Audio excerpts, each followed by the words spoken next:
అందించిన లేఖన తలంపులను బట్టి మీకు కృతజ్ఞతలు చెల్లిస్తూ, ప్రభువా, మాకు వినబుద్ధిని మీరు పుట్టించమని, విన్న సత్యాల మీద విశ్వాసం నిలపడం మాకు సహాయం చేయమని, విశ్వసించిన మేము విధేయులమగునట్లుగా మీ కృపా కార్యం మా ఎడల జరిగించమని, చేరువచ్చిన మా సహోదరులను సోదరులను దీవించి మరికొద్ది నిమిషాలు నీ వాక్యం వినబోతూ ఉండగా మాతో ముచ్చటించమని యేసుక్రీస్తు వారి యొక్క ప్రశస్త నామంలోనే స్తోత్రాలు చెల్లించి అడిగి వేడుకొని ప్రార్థిస్తున్నాము తండ్రి.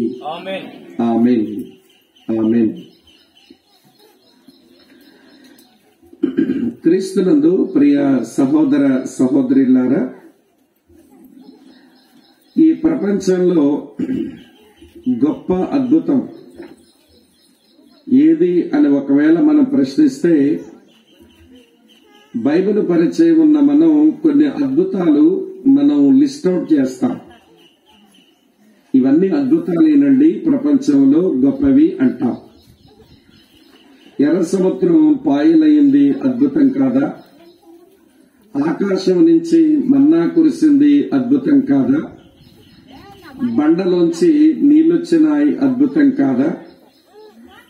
రోగులు స్వస్థపరచబడ్డారు, ఇది అద్భుతం కాదా?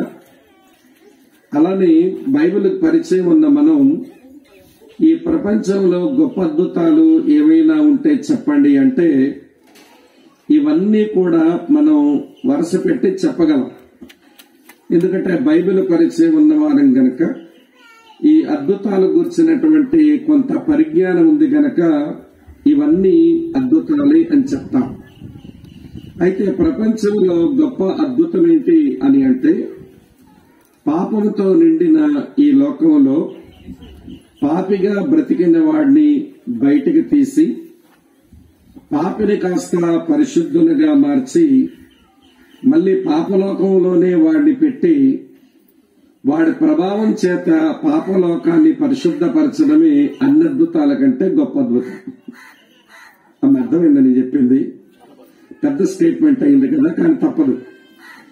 పాపముతో నిండిన లోకంలోంచి ఒక పాపిని బయటకు తీసి పరిశుద్ధపరిచి, మళ్లీ వాడిని పాపలోకంలోనే పెట్టి, వాని ప్రభావం చేత పాపలోకాన్ని పరిశుద్ధపరచడం అనేది ప్రపంచంలో ఉన్న అన్ని అద్భుతాల కంటే మహా గొప్ప అద్భుతం. అది దేవుడు ఎర్ర సముద్రాన్ని పాయలు చేస్తాడు, ఎన్ని సముద్రాన్ని పాయలు చేయగలడు.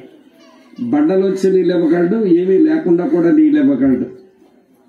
అలాంటి శక్తివంతుడైన దేవుడు ఎన్నో అద్భుతాలు చేశాడు, చేసి చూపించాడు, చేస్తాడు కూడా. కానీ ఈరోజు మనం ఆలోచించవలసిన కీలకమైన అంశం, పాపలోకములో ఉన్న ఒక వ్యక్తి పరిశుద్ధపరచబడి మళ్లీ పాపలోకములోనికే పంపబడి, తన జీవిత ప్రభావం చేత పాపలోకాన్ని పరిశుద్ధపరిచే ప్రక్రియకు దేవుడు మనల్ని పిలిచాడు. ఈ విషయం అర్థం కాకపోతే మన క్రైస్తవ జీవితం అరకొరగా ఉంటది. అరకొర అంటే మీకు తెలుసా? ఏంటి అట్లా చూస్తున్నారు? అరకొర అంటే రుమాలకు ఎక్కువ, తువ్వాలకు తక్కువ. అంటే ఇది రుమాలుగా పెట్టి వాడుకోలేము, తువ్వాలుగా పెట్టుకుని అక్కడ వాడుకోలేము. అంటే అర్థం ఎందుకో పనికిరానిదని. ఈ రోజున చాలా మంది క్రైస్తవుల క్రైస్తవ్యం అరకొర క్రైస్తవ్యమే. దేవుని సంకల్పాలు నెరవేర్చబడ్డానికి పనికిరాదు, వీరు ఆశీర్వదించబడ్డానికి కూడా పనికిరాని క్రైస్తవ్యం నేడు మనం చేసుకుంటూ మేము క్రైస్తవులమే అంటూ ఎవడి జబ్బ వాడు చర్చుకుని మనం వెళ్లిపోతా ఉన్నాం. సరే, మనం ఈరోజు ప్రభు యొక్క గొప్ప ఉద్దేశాన్ని, ఆ గొప్ప అద్భుతాన్ని మనం అర్థం చేసుకోవడానికి మనం ప్రయత్నం చేస్తాం. అపోస్తలుడైనటువంటి పేతురు తాను రాసినటువంటి ఈ 2 పత్రికల్లో మొదటి పత్రిక ఒక ప్రత్యేకమైన కారణాన్ని బట్టి తాను వ్రాసినట్టు ఆయనే రాశాడు. మీ కొరకే చదువుతాను, ఇక్కడి నుంచి వాక్యాలు చూస్తూ ఉండండి. చదువుతున్నాను. పేతురు రాసిన మొదటి పత్రిక 5వ అధ్యాయం 12వ వచనంలో చూడండి. మిమ్మల్ని హెచ్చరించుచు ఇదే దేవుని సత్యమైన కృప అని సాక్ష్యము చెప్పుచు సంక్షేపముగా వ్రాసి, మీకు నమ్మకమైన సహోదరుడని నేనించిన సిల్వాను చేత దీనిని పంపుచున్నాను. ఈ సత్య కృపలో నిలకడగా ఉండండి. ప్రియులారా, ఈ వచనంలో తాను ఎందుకు ఈ పత్రికను రాయాల్సి వచ్చిందో కారణం ఈ వచనంలో భక్తుడు రాశాడు. అదేంటంటే, దేవుని సత్యమైన కృప గురించి సాక్ష్యం ఇచ్చి మీరు ఆ సత్య కృపలో నిలిచి ఉండాలి అని చెప్పి నేను ఈ పత్రికను రాశాను అన్నాడు. వినండి ప్రియమైన స్నేహితులారా, కృపకు వ్యతిరేకం ఏంటో చెప్పండి. ఇక్కడ ఉన్నారా లేదా? ఏమండి, కృపకు వ్యతిరేకం ఏంటో చెప్పండి. అమ్మా, అర్థమవుతుందా నా ప్రశ్న మీకు? సరే, ఇలా అడుగుతాను, చెప్పండి. మోషే ద్వారా ఏమొచ్చింది? ధర్మశాస్త్రం. తర్వాత యేసు ప్రభు ద్వారా ఏమొచ్చింది? కృపా సత్యాలు వచ్చినాయి కదా.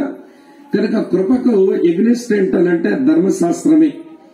ప్రియులారా, ఈ బైబిల్ గ్రంథంలో యూదులు అనబడిన వారు ధర్మశాస్త్రం అనుసరించి నీతిమంతులుగా తీర్చబడాలి అని అనుకుంటున్నారు. ధర్మశాస్త్రం వల్ల ఎవడూ నీతిమంతుడిగా తీర్చబడలేడు. ఎందుకంటే ధర్మశాస్త్రంలో ఎన్ని ఆజ్ఞలు ఉన్నాయంటారు? ధర్మశాస్త్రంలో ఎన్ని ఆజ్ఞలు ఉన్నాయంటారు? అమ్మా చెప్పండి, ఎన్ని? 10. సండే స్కూల్ పిల్లల జవాబు అది, పెద్దోళ్ళ జవాబు కాదు. ఏమంటే ధర్మశాస్త్రంలో 613 ఆజ్ఞలు ఉన్నాయి. ఈ 613 ఆజ్ఞలు నెరవేరిస్తే నీతి కలుగుద్ది, పరిశుద్ధ జీవితం వచ్చుద్ది అని ద్వితోపదేశ కాండం 6వ అధ్యాయం 25వ వచనంలో మోషే చెప్పాడు. అవును, ధర్మశాస్త్రంలో ఉన్న ఆజ్ఞలన్నీ పాటించి అనుసరించగలిగితే నీతి కలుగును అన్నాడు. కానీ విచారకరమైన విషయం, ధర్మశాస్త్రాన్ని నెరవేర్చగలిగిన, అనుసరించగలిగిన శక్తి సామర్థ్యాలు భూమి మీద యేసుకు మినహాయించి మరి ఎవరికీ లేవు. యేసును మినహాయించి మరి ఎవరికీ శక్తి సామర్థ్యాలు లేవు. అలాగని ధర్మశాస్త్రం చెడ్డదా అంటే కాదు. ధర్మశాస్త్రం ఉత్తమమైనది, ధర్మశాస్త్రం పరిశుద్ధమైనది, ధర్మశాస్త్రం నీతి కలిగింది. సమస్య అంతా మన దగ్గరే ఉంది. ఈ ఉత్తమమైన, పరిశుద్ధమైన, నీతి కలిగిన ధర్మశాస్త్రాన్ని నెరవేర్చలేని బలహీనత మన దగ్గరున్న కారణం చేత మనకు పరిశుద్ధత రావడం లేదు. ఆ కారణం చేత ధర్మశాస్త్రంలో ప్రక్కకు పెట్టి కృపను అనుగ్రహిస్తే వీళ్ళు నీతిమంతులై తర్వాత పరిశుద్ధ జీవితం జీవిస్తారు అని దేవుడే శరీరంతో యేసుక్రీస్తుగా వచ్చి కృపను సత్యాన్ని తీసుకుని వచ్చాడు. ఇప్పుడు ఆ సత్యమైన కృపలో ఏమండి మనం నిలిస్తే, ఆ సత్యమైన కృపలో మనం ఉంటే మన పరిశుద్ధపరచబడి పరిశుద్ధులంగా జీవిస్తాము. ఇది ఈ 66 పుస్తకాల్లో ఉన్న ఒక గంభీరమైన పునాది సత్యం. మళ్ళీ దాని గురించి నేను విపులంగా చెప్పొచ్చు, కానీ అవసరం లేదు. కానీ ప్రియులారా, మన వెనుక రాసి ఉన్న వచనం, సత్య కృపలో నిలిచి ఉండే మీరు, మిమ్మల్ని పిలిచిన వాడు పరిశుద్ధుడు గనక మీరును ఎట్లుండండి? పరిశుద్ధులై ఉండండి అని ఒక ఆజ్ఞ రాశాడు. సరే, నేను దీని గురించి వివరించే ముందు అమ్మ వింటున్నారా, పరిశుద్ధత అనేది ఈ బైబిల్లో 3 రకాలుగా మనం చూస్తాం. నేను 3 మీతో చెప్తాను. మొదటి పరిశుద్ధత ఏంటనంటే, వింటున్నారా ఈ మాట, స్థానములో పరిశుద్ధత అని అంటాం.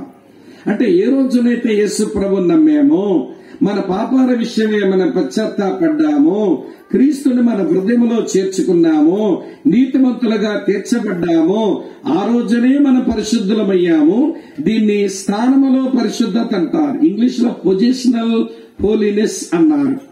అలాని చెప్పి మన పవిత్రులంగా కనబడుతున్నామని కాదు సుమా. మన పాపలోకంలోనే ఉన్నాం కాబట్టి మనకు శత్రువైన అటువైపు సాతానుడు, మనకు శత్రువైన మన ప్రాచీన స్వభావం, మనకు శత్రువైన అపవాది మన మీద దాడి చేస్తూ ఉంటే రెండో పరిశుద్ధతలోనికి రావాలట. దానిని ఏమన్నారంటే ఆచరణాత్మక పరిశుద్ధత అన్నారు. దాని ఇంగ్లీష్ లో ప్రాక్టికల్ హోలీనెస్ అని అంటారు. స్థానంలో పరిశుద్ధత పొందేరు మంచిదే, కానీ స్థితి అందరి పరిశుద్ధులు అవ్వాలి. అందుకనే ఒక దేవుని సేవకుడు పాట రాస్తుంటాడు, మేలుకో విశ్వాసి మేలుకో, చూచుకో నీ స్థితిని కాచుకో అని రాస్తూ ఒక చరణం ఇలా రాశాడు, స్థానములో పరిశుద్ధత చాలునా, స్థితి అంతల పరిశుద్ధత కోరవా. ఆయన నీకు పరిశుద్ధుడు పరిశుద్ధురాలు అన్న స్థానం ఇచ్చాడు, మంచిది. ఆ స్థానములో పరిశుద్ధత సరిపోతుందా నీకు? మరి స్థితి అందరి పరిశుద్ధుడిగా ఉండవా? నువ్వు స్థితి అందల పరిశుద్ధత కోరవా అనగా ఆచరణాత్మక జీవితంలో, అంటే మన సమస్త ప్రవర్తన యందు పరిశుద్ధులుగా ఉండడానికి ప్రయాసపడవా అని పిలిచాడు అన్నమాట. ఇక్కడ ఉన్నారా లేదా అమ్మా? వింటున్నారా? ఏదో చెప్పండి. ఇక్కడ ఉన్నారా మీరంతా? కళ్ళు కనబడ్డం లేదేంటా అనకండి. ఏమండి నేను అడిగింది ఏంటంటే మీ మనసు ఎక్కడ ఉందో లేదో అడుగుతున్నాను అన్నమాట. స్థానములో పరిశుద్ధత నమ్మగానే దొరికింది. స్థితి అందల పరిశుద్ధత ఆయన వచ్చే వరకు, మనం చచ్చే వరకు స్థితి అందల పరిశుద్ధతను మనం కలిగి ఉంటూ ఉండాలి. మూడో పరిశుద్ధత ఉంది బైబిల్లో, అదేంటో తెలుసా? సంపూర్ణమైన పరిశుద్ధత. దీన్ని పెర్ఫెక్ట్ హోలీనెస్ అంటారు.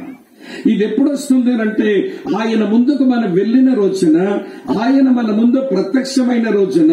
వినండి, సంపూర్ణమైన పరిశుద్ధత దేవుని పిల్లలమైన మనకు సంభవిస్తుంది. ఆ సంపూర్ణమైన పరిశుద్ధతకు వెళ్లాలనంటే స్థితి అందల పరిశుద్ధత కలిగి ఉండాలి. స్థితి అందల పరిశుద్ధత కలిగి ఉండాలంటే ముందు స్థానములో పరిశుద్ధత నువ్వు సంపాదించుకోవాలి. సరే, ఈ మూడింటిలో నువ్వు నిజముగా యేసు ప్రభు నమ్మిన మాట నిజమైతే, నీ పాపాల విషయమై పశ్చాత్తాపడిన మాట నిజమైతే, ఆయన రక్తములో నీ జీవితాన్ని కడుక్కున్న మాట నిజమైతే, స్థానంలో పరిశుద్ధత మీకు వచ్చేసింది ఆల్రెడీ. కృపచేత మీరు రక్షించబడి ఆ కృపచేత దేవుని కొరకు పరిశుద్ధపరచబడిన వారు. సరిపెట్టుకోకండి, సత్య కృపలో మీరు నిలిచి ఉండే వాళ్ళు కావాలి. కాబట్టి మీ సమస్త ప్రవర్తన యందు మీరు పరిశుద్ధులై ఉండండి అని స్థితి అందరి పరిశుద్ధత కొరకే పేతురు భక్తుడు రాశాడు. ఆచరణాత్మకమైన పరిశుద్ధత కొరకే పేతురు భక్తుడు రాశాడు. క్రియాశీలక పరిశుద్ధత కొరకే పేతురు భక్తుడు రాశాడు. స్థానములో మన పరిశుద్ధులమే, కానీ స్థితి అందల మన పరిశుద్ధులమై జీవించాలి. కనుక పరిశుద్ధత ఎలా వస్తుందో ఇప్పుడు చెప్పాలనుకోవడంలా, ఎందుకంటే తినేసి మీరు ఎత్తబడిపోతారు. మీరు మధ్యాహ్నం భోజనం చేసి మీరు ఎత్తబడిపోతారు, కొంతమంది కనబడరు. ఇక్కడ మీకు నిజంగా పరిశుద్ధులుగా జీవించాలి అన్న ఆకలి, ఆరాటము, అపేక్ష ఉంటే తిన్నా కూడా ఉండండి. మీరు ఎత్తబడి మమ్మల్ని పాపులు చేసి వదిలిపోకండి. మీరు కొంతమంది ఎత్తబడతారుగా పరిశుద్ధులు, మీరు పరిశుద్ధులు ఎత్తబడి తినేసి మమ్మల్ని పాపులు ఇక్కడ వదిలేసిపోకుండా తమ దండం పెడతారు. అందరూ ఉంటే అసలు వ్యక్తిగత పరిశుద్ధత ఎలాగొస్తుందో ఆ సంగతుల మధ్యాహ్నం చెప్తాను గాని, ఈ రోజు వ్యక్తిగత పరిశుద్ధత ఎందుకు లోపిస్తుందో, విశ్వాసుల్లో సంఘాలలో వ్యక్తిగత పరిశుద్ధత ఎందుకు లోపిస్తుందో కారణాలు చూపిస్తా. అమ్మా వింటున్నారా? దేవుని చిత్తం ఏమిటి అని అంటే, మీరు స్థానములో పరిశుద్ధత పొందిన మీరు స్థితి అందల పరిశుద్ధులై ఉండి సంపూర్ణమైన పరిశుద్ధత కొరకు రండి. అది దేవుని చిత్తం. కాబట్టి ఈ ఉదయకాల సమయంలో ఎందుకు క్రైస్తవులకు పరిశుద్ధంగా ఉండాలని ఈ వచనం తెలియని వాళ్ళ మీరు నా ముందు కూర్చున్న చెప్పండి. ఎన్నిసార్లు చదివామండి ఈ వచనం? ఈ వచనం మీద దేవుని దాసులు ఎన్నిసార్లు ప్రసంగాలు చేశారండి? ఈ వచనం ఏమైనా తెలియని మనుషులమా? ఇదేమైనా మనకు అమ్మా వింటున్నారా, మనకు తెలియని ఒక అజ్ఞాత వచనమా? ఇదైనా అజ్ఞాత వచనం కాదు. ఈ వచనం మనకు చాలా సుపరిచితమైన వచనమే. కానీ ఎందుకు ఈనాటి క్రైస్తవుల్లో వ్యక్తిగత పరిశుద్ధత లోపించింది? ఈ వ్యక్తిగత పరిశుద్ధత లోపించడం వలన సంఘము అపరిశుద్ధ పాలైపోతుంది. మెట్టకు సిలువ వేయబడిన యేసుక్రీస్తును బాహాటంగా మళ్ళీ ఎందుకు ఈ క్రైస్తవులు అవమానపరుస్తున్నారు? దేవునికి మహిమెందుకు తీసుకురాలేకపోతున్నారు?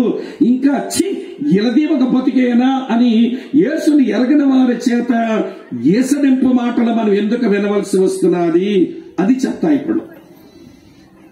అమ్మా వింటున్నారా?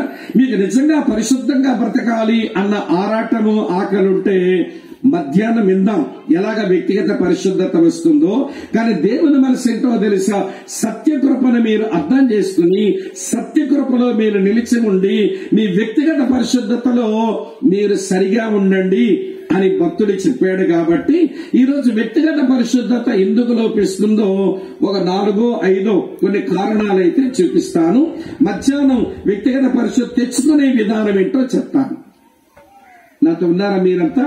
మొదటి మాట, వ్యక్తిగత పరిశుద్ధత ఈనాటి క్రైస్తవులకు, ఈనాటి క్రైస్తవ సంఘానికి ఎందుకు లోపిస్తుంది అంటే మొదటి కారణం దేవుణ్ణి లోకానికి చూపాలన్న ఆసక్తి లేకపోవటం వలన. దేవుణ్ణి లోకానికి చూపాలి అన్న ఆసక్తి లేకపోవడం చేత, the lake of interest to manifest the life of God అంటాం. దేవుని లోకానికి చూపాలి అన్న ఆసక్తి లేదు. ఇలా మీతో చెప్తాను వినండి. యేసు ప్రభువారు వచ్చింది ఏ పని మీద వచ్చాడు? ఆయన చాలా పనులున్నాయి. అందులో ఒక ప్రధానమైన పని ఏంటనంటే యోహాను సువార్త 1:18 ఉంటుంది. చూడండి, యోహాను సువార్త 1:18 ఇలా చదువుతాం. ఎవడను ఎప్పుడైనాను దేవుని చూడలేదు, తండ్రి రొమ్మున ఉన్న అద్వితీయ కుమారుడే ఆయనను బయలుపరిచెను. యేసు ప్రభు శరీరంతో ఈ లోకానికి రావడానికి అనేకమైన కారణాలు ఉన్నప్పటికీ అందులో ప్రధానమైన ఒక కారణం ఏంటంటే తన తండ్రిని ఈ లోకమునకు బయలుపరచాలని వచ్చాడు. To reveal his father. తన తండ్రిని ఈ లోకములకు బయలుపరచడానికి వచ్చాడు. తన తండ్రిని ఈ లోకములకు ప్రత్యక్షపరచడానికి వచ్చాడు. అమ్మా వింటున్నారా? ఆ యేసును వెంబడించినటువంటి మనం కూడా ఇవ్వండి ఇదే మనసు కలిగి ఉండాలిగా. ఎందుకో చెప్తాను వినండి. యేసు ప్రభువారు ఒక మారు మీ హృదయాలు కలవరపడనీయకండి, నా తండ్రి యందు విశ్వాసం ఉంచారు, నా మీద విశ్వాసం ఉంచండి, నేను స్థలం సిద్ధపరచాలని వెళ్తున్నాను, నేను మళ్ళీ వచ్చి మిమ్మల్ని తీసుకుని పోతాను అని అంటే అక్కడ ఒక ఆయన ఫిలిప్పు అనే ఒక అపోస్తలుడు అంటాడు, ప్రభువా తండ్రిని మాకు కనపరచుము, అంతే మాకు చాలును అని అడిగాడు. అప్పుడు యేసు ప్రభువారు అన్న మాట ఏంటో తెలుసా? ఫిలిప్పు, ఇంతకాలము నేను మీ మధ్యనే ఉన్నాను, మీరు నాతోనే ఉన్నారు, ఈ విషయం ఇంకా నువ్వు ఎరగలేదా? నన్ను చూచిన వాడు ఎవరు చూస్తున్నాడు? తండ్రిని చూస్తున్నాడు. యేసు ప్రభు ఎవరంటే ఎగ్జాక్ట్ గాడ్స్ ఇమేజ్, దేవుని తత్వం యొక్క మూర్తిమంతత్వమే యేసు ప్రభు. దేవునిలో ఏ తత్వం అయితే ఉందో అవన్నీ యేసుక్రీస్తులో మూర్తిభవించాయి. దేవుడు సార్వభౌముడైతే యేసులో సార్వభౌమాధికారం ఉంది. దేవుడు సర్వశక్తిమంతుడైతే యేసు సర్వశక్తిమంతుడై ఉన్నాడు. దేవునిలో సర్వజ్ఞానం ఉంటే యేసులో సర్వజ్ఞానం ఉంది. దేవుడు సర్వవ్యాపకుడైతే యేసు కూడా సర్వవ్యాపకుడే. దేవునిలో ప్రేమ ఉంటే యేసులోనూ ప్రేమ ఉంది. దేవునిలో పరిశుద్ధత ఉంటే ఈలో కూడా పరిశుద్ధత ఉంది. దేవునిలో సత్యం ఉంటే యేసులో కూడా సత్యం ఉంది. దేవునిలో నీతి న్యాయాలుంటే ఈలో నీతి న్యాయాలున్నాయి. దేవుడు మార్పు లేని వాడైతే యేసు కూడా మార్పు లేని వాడే. ఇన్నెందుకు చెప్పానంటే దేవునిలో ఏ తత్వం అయితే ఉందో యేసులో ఆ తత్వం అంతా మూర్తీభవించింది. అందుకని ఎబ్రీ గ్రంథకర్త అంటాడు, యేసు దేవుని తత్వం యొక్క మూర్తిమంతత్వమునై ఉన్నాడు అని రాశాడు. అందుకనే ఫిలిప్పు అంటున్నాడు, ఏమయ్యా ఫిలిప్పు, ఇంతకాలం మీ మధ్య ఉన్నాను, ఈ విషయమే నువ్వు ఎరగలేదా? నన్ను చూచిన వాడు చెప్పండి నా తండ్రిని చూచి ఉన్నాడు. నన్ను చూస్తే నా తండ్రిని చూసినట్లే. ఆ తండ్రిని బయలుపరచడానికే నేను ఈ లోకానికి వచ్చాను. ఇప్పుడు అదే విషయం మన వరకు తీసుకుని వద్దాం, వినండి. యేసు ప్రభువారు ఏమన్నారంటే నేను లోకానికి వెలుగును అన్నాడు. వెలుగైన యేసు సిలువలో అస్తమించి వెళ్లిపోయాడు. మరి లోకం చీకట్లో ఉంచడం అది ఆయన చిత్తం అనుకుంటున్నారా? వింటున్నారా లేదా? నేను లోకములకు వెలుగును అన్నాడు. వెలుగైన యేసు సిలువలో అస్తమించాడు కదా. నీతి సూర్యుడైన యేసు ఆయన అస్తమించాడు కదా. మరి లోకమును చీకట్లో ఉంచడం ఆయన ఇష్టం అనుకుంటున్నారా? ముమ్మాటికి కాదు. అందుకనే ఇలా అన్నాడు ఆయన మన గురించి. మీ కొరకే చదువుతున్నాను చూడండి ఈ మాట. ప్రియులారా, యోహాను సువార్త ముందు 8:12 చూడండి, తెలుస్తుంది. మరలా యేసు నేను లోకమునకు వెలుగును, నన్ను వెంబడించువాడు చీకటిలో నడవక జీవ వెలుగు కలిగి ఉండునని వారితో చెప్పాను. నేను లోకానికి వెలుగును. మరి నా తర్వాత ఈ లోకానికి వెలుగెవరు? మత్తయి సువార్త 5వ అధ్యాయంలో ఆయన కొండ మీద ప్రసంగంలో ఇలా చెప్పారు. మత్తయి సువార్త 5 నేను చదువుతున్నాను చూడండి ప్రియులారా. 14వ వచనం ఇలా ఉంది. మీరు లోకమునకు ఏమై ఉన్నారు అంతే. నేను లోకమునకు వెలుగుగా ఉండి ఆ వెలుగులోంచి నా తండ్రి ఎలా ఉన్నాడో నాలో అందరికీ చూపించా. నా తండ్రి యొక్క తత్వం అంతా నాలో మూర్తీభవించి ఉండగా నా తండ్రి ఎలా ఉంటాడో నేను చూపించా. నేను సిలువలో అస్తమించిన తర్వాత ఈ పాడులోకం చీకటితో ఉండడం ఇష్టం లేక నన్ను వెంబడించిన, నన్ను నమ్ముకున్న నా శిష్యులను, నా సంఘాన్ని నేను భూమి మీద వెలుగుగా చేశాను. ఇప్పుడు ఈ సంఘము, ఈ క్రైస్తవులు ఇవన్నీ లోకానికి వెలుగై ఉండి ఆ దేవుణ్ణి చూపించాలి. యేసుప్రభుని ఎందుకమ్మా నమ్మేమంటే ఇక్కడ పుట్టుకుని చచ్చుద్దట, అక్కడ చట్టుకుని తేలుద్దంట. ఇందుకు నమ్మిందంట నమ్మకం. నీ నమ్మకం తగలయ్యా. అదేమి నమ్మకం? అందుకునే నమ్ముకోమన్నాడా నిన్ను? అసలు నమ్మడం అందుకొరకేనా, మనం నమ్ముకోవడం అందుకొరకేనా? యేసునెందుకు నమ్మాలో తెలుసా? ఆయన సంకల్పం నెరిగి మన జీవితాల ద్వారా ఆయన సంకల్పం నెరవేర్చడానికి నమ్మితే, ఆయన సంకల్పం ఏంటో తెలుసా? చీకటితో నిండిన ఈ లోకమునకు మీరే వెలుగై ఉండి నాలోంచి నా తండ్రిని ఎట్లా చూపినానో మీలోంచి నా తండ్రిని మీరు లోకానికి చూపండి. ఈ రోజు క్రైస్తవ విశ్వాసికి, క్రైస్తవ సంఘానికి వ్యక్తిగత పరిశుద్ధత ఎందుకు లోపించిందంటే, నన్ను చూసిన వాడు నాలో నా యేసును చూడాలి అన్న ఆరాటం లేదు. నన్ను చూసినటువంటి వాడు నా తండ్రిని చూడాలి అన్న తపన మనకు లేదు. ఎందుకు నమ్మామంటే అవసరాలు తీర్చుకోవడానికి నమ్మారు వీళ్ళు. దొంగ నమ్మకాలు, పాడు విశ్వాసాలు. ఎందుకమ్మా నమ్మాము? అయితే జబ్బన్నా తగ్గాలి, లేదా అప్పన్నా తీరాలి, లేక ఆస్తి అయినా పెరగాలి, లేక అంతస్తైనా కట్టుకోవాలి. ఇందుకు నమ్మారంట నమ్మకం. మా శ్రీకాకుళం భాషలో, నా భాషలో ఈ దిక్కుమాల విశ్వాసం ఇది.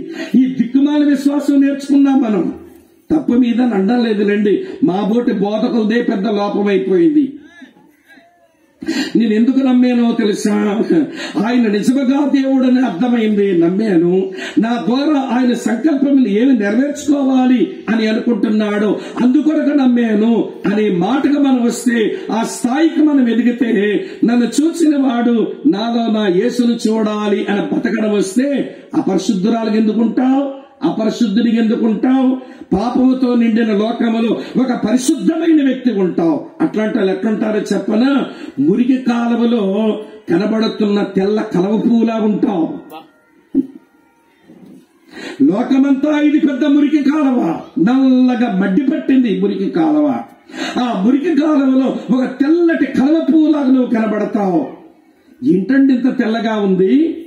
మాకు భలే ఆశ్చర్యం వేస్తుందని లోకానికే ఒక క్రైస్తవుడి పెద్ద ఆశ్చర్యం. అలా బతకపోతే నీ జీవితం పెద్ద అనర్థం. అంతే. ఇక్కడ ఉన్నారా లేదా? ఏంటప్పుడే బిక్కమొకాలు ఇస్తారు. మొదటి పాయింటే. ఇంకా చాలా మంది మాట్లాడుకోవాలి. ఇప్పుడు చెప్పండి, నన్ను చూసిన వాడు నాలో నా ప్రభుని చూడాలి అన్న ఆకలి, ఆరాటం ఉందంటారా? మీకు మంచి శుభార్త చెప్తాను. మనం గర్వించదగ్గ, అతిశయించదగ్గ కారణం చెప్తాను. రూత్ టక్కర్ అనే హిస్టోరియన్, అంటే క్రైస్తవ సంఘ చరిత్ర రాసిన వ్యక్తి ఇలా రాశారు ఒక చరిత్ర పుస్తకంలో. చరిత్ర పుస్తకం పేరు జెరూసలేం టు జయ. ఆ చరిత్ర పుస్తకం పేరే జెరూసలేం టు జయ. ఆ పుస్తకంలో వింటున్నారా? ఈ ప్రపంచంలో యేసులాగా బ్రతికిన వాళ్ళు ఇద్దరే నాకు కనబడ్డారు. నేను చరిత్ర అంతా రాస్తున్నప్పుడు యేసులాగా బ్రతికిన వాళ్ళు నాకు ఇద్దరే కనబడ్డారు అని రాశారు. అందులో ఒక వ్యక్తి పేరు, భారతదేశంలో ఉండి దేవుని కొరకు సాక్షిగా జీవించి సేవ చేసిన వ్యక్తి, ఆయన పేరు సాధు సుందర్ సింగ్. యేసులాగా బ్రతికాడంట. ఒక పాప చూసి వాళ్ళ అమ్మతో అంటుంది, మమ్మీ ఈయన యేసా అని అడిగిందట. ఈయన యేసా. మరో వ్యక్తి, మరొక ఆశ్చర్యం, మనం అతిశయించదగ్గ విషయం ఏంటంటే, ఈ ప్రపంచంలో యేసులాగా బ్రతికిన మరో వ్యక్తి, ఆమె పేరు యానీ కార్మికేల్. ఆమె కూడా భారతదేశంలో సేవ చేసింది. కాకపోతే భారతీయురాలు కాదు గాని భారతదేశంలోనే సేవ చేసింది.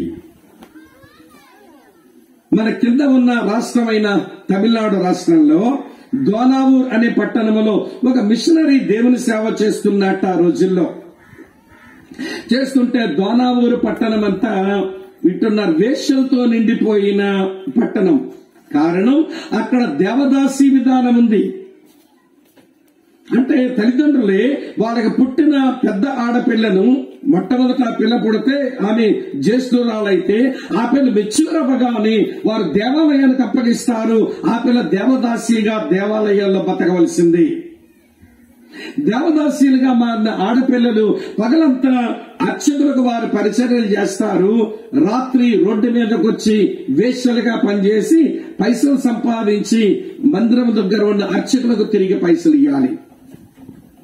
ఆ దైవజనుడు దోనావూరు పట్టణం అంతా చూసి చాలా బాధపడి అతను ఇంగ్లాండ్ దేశం తన దేశం వెళ్లి నేను ఇట్లా ఇండియాలో సేవ చేస్తున్నాను, అక్కడ నేను పనిచేసే పట్టణంలో వేశ్యలు ఎక్కువ ఉంటారు, అక్కడ దేవదాసి విధానం ఇక్కడ ఉంది, ఆ కారణం చేత మగాడైపోయాను, ఆడవాళ్ళ మధ్యలో కలిసి సేవ చేయలేకపోతున్నాను, ఎవరైనా ఒక ఆడపిల్ల వచ్చి సేవలో నాతో సహకరిస్తే చాలా సేవ జరుగుతుంది, ఎవరైనా వస్తారా అని సేవకు పిలిపించాడు.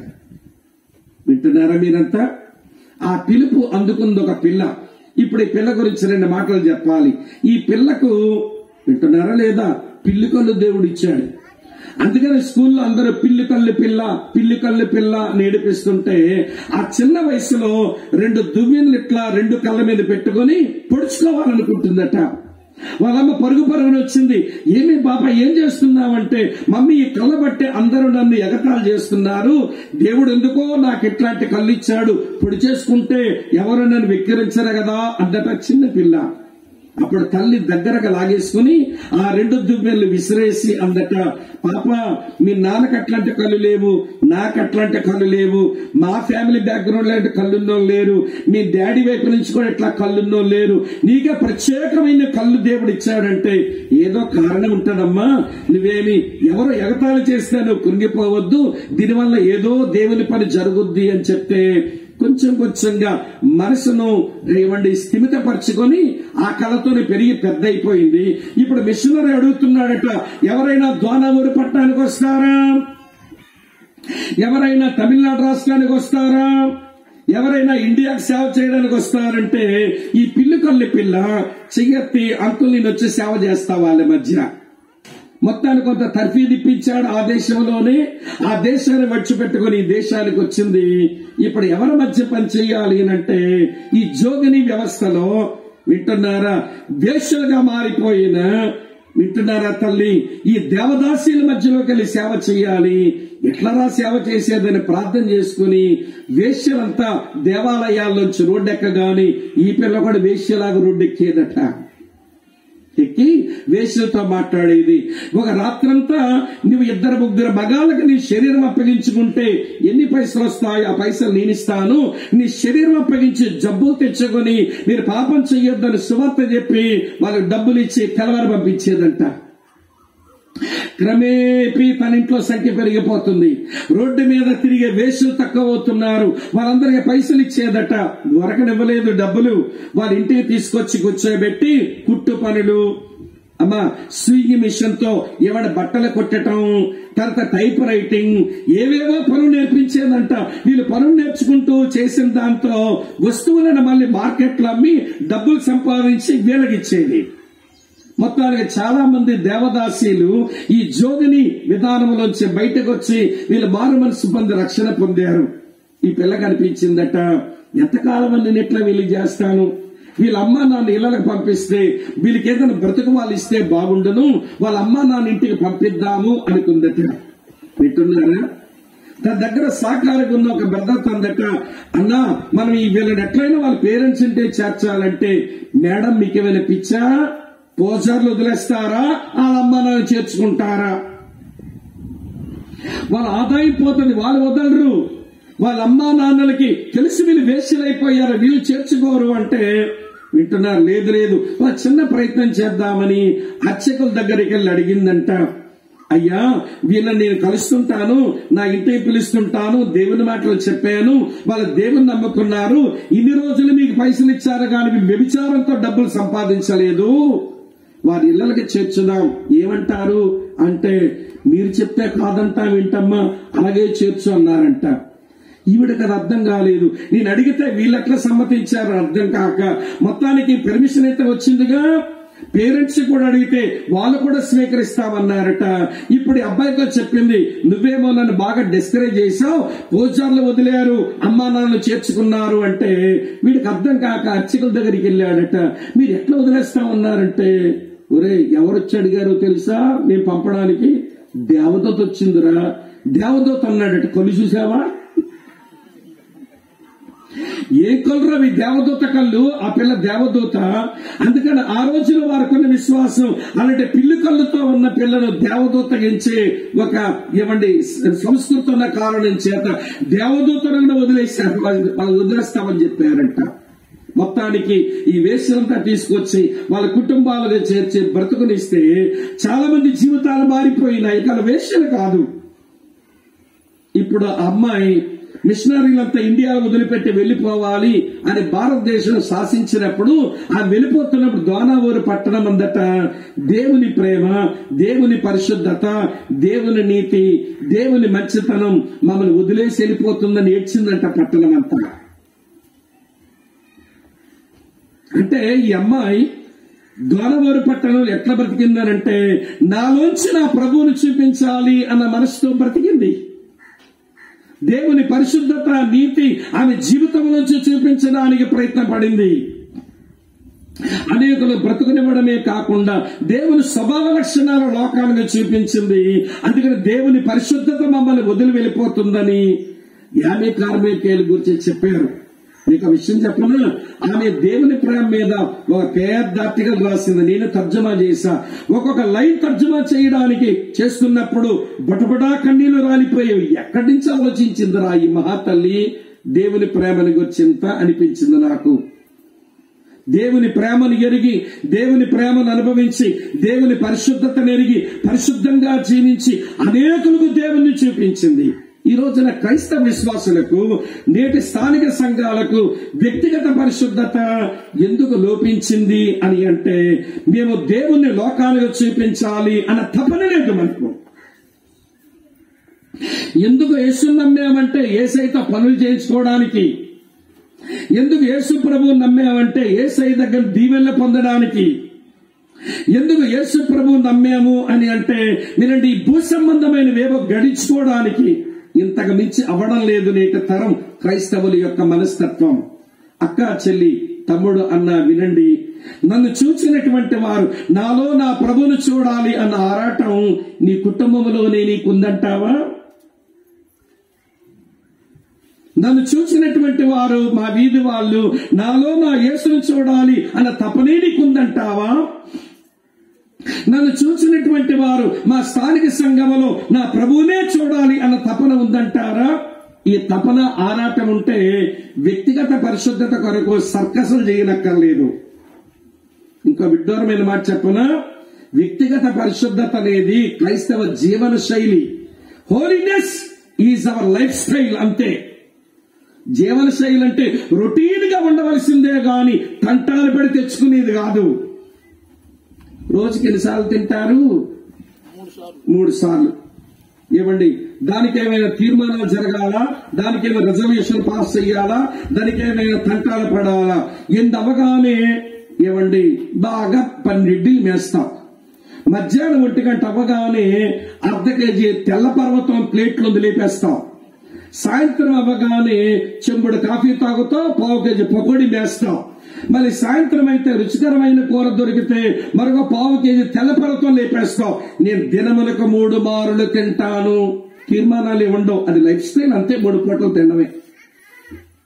నేను ముక్కుతో గాలి పీల్చుకుంటాను, ముక్కుతో గాలి వదులుతాను. దీనికి రిజల్యూషన్స్ ఉన్నాయా? దీనికి ఏమైనా తీర్మానం ఉంది? లైఫ్ స్టైల్ అండి.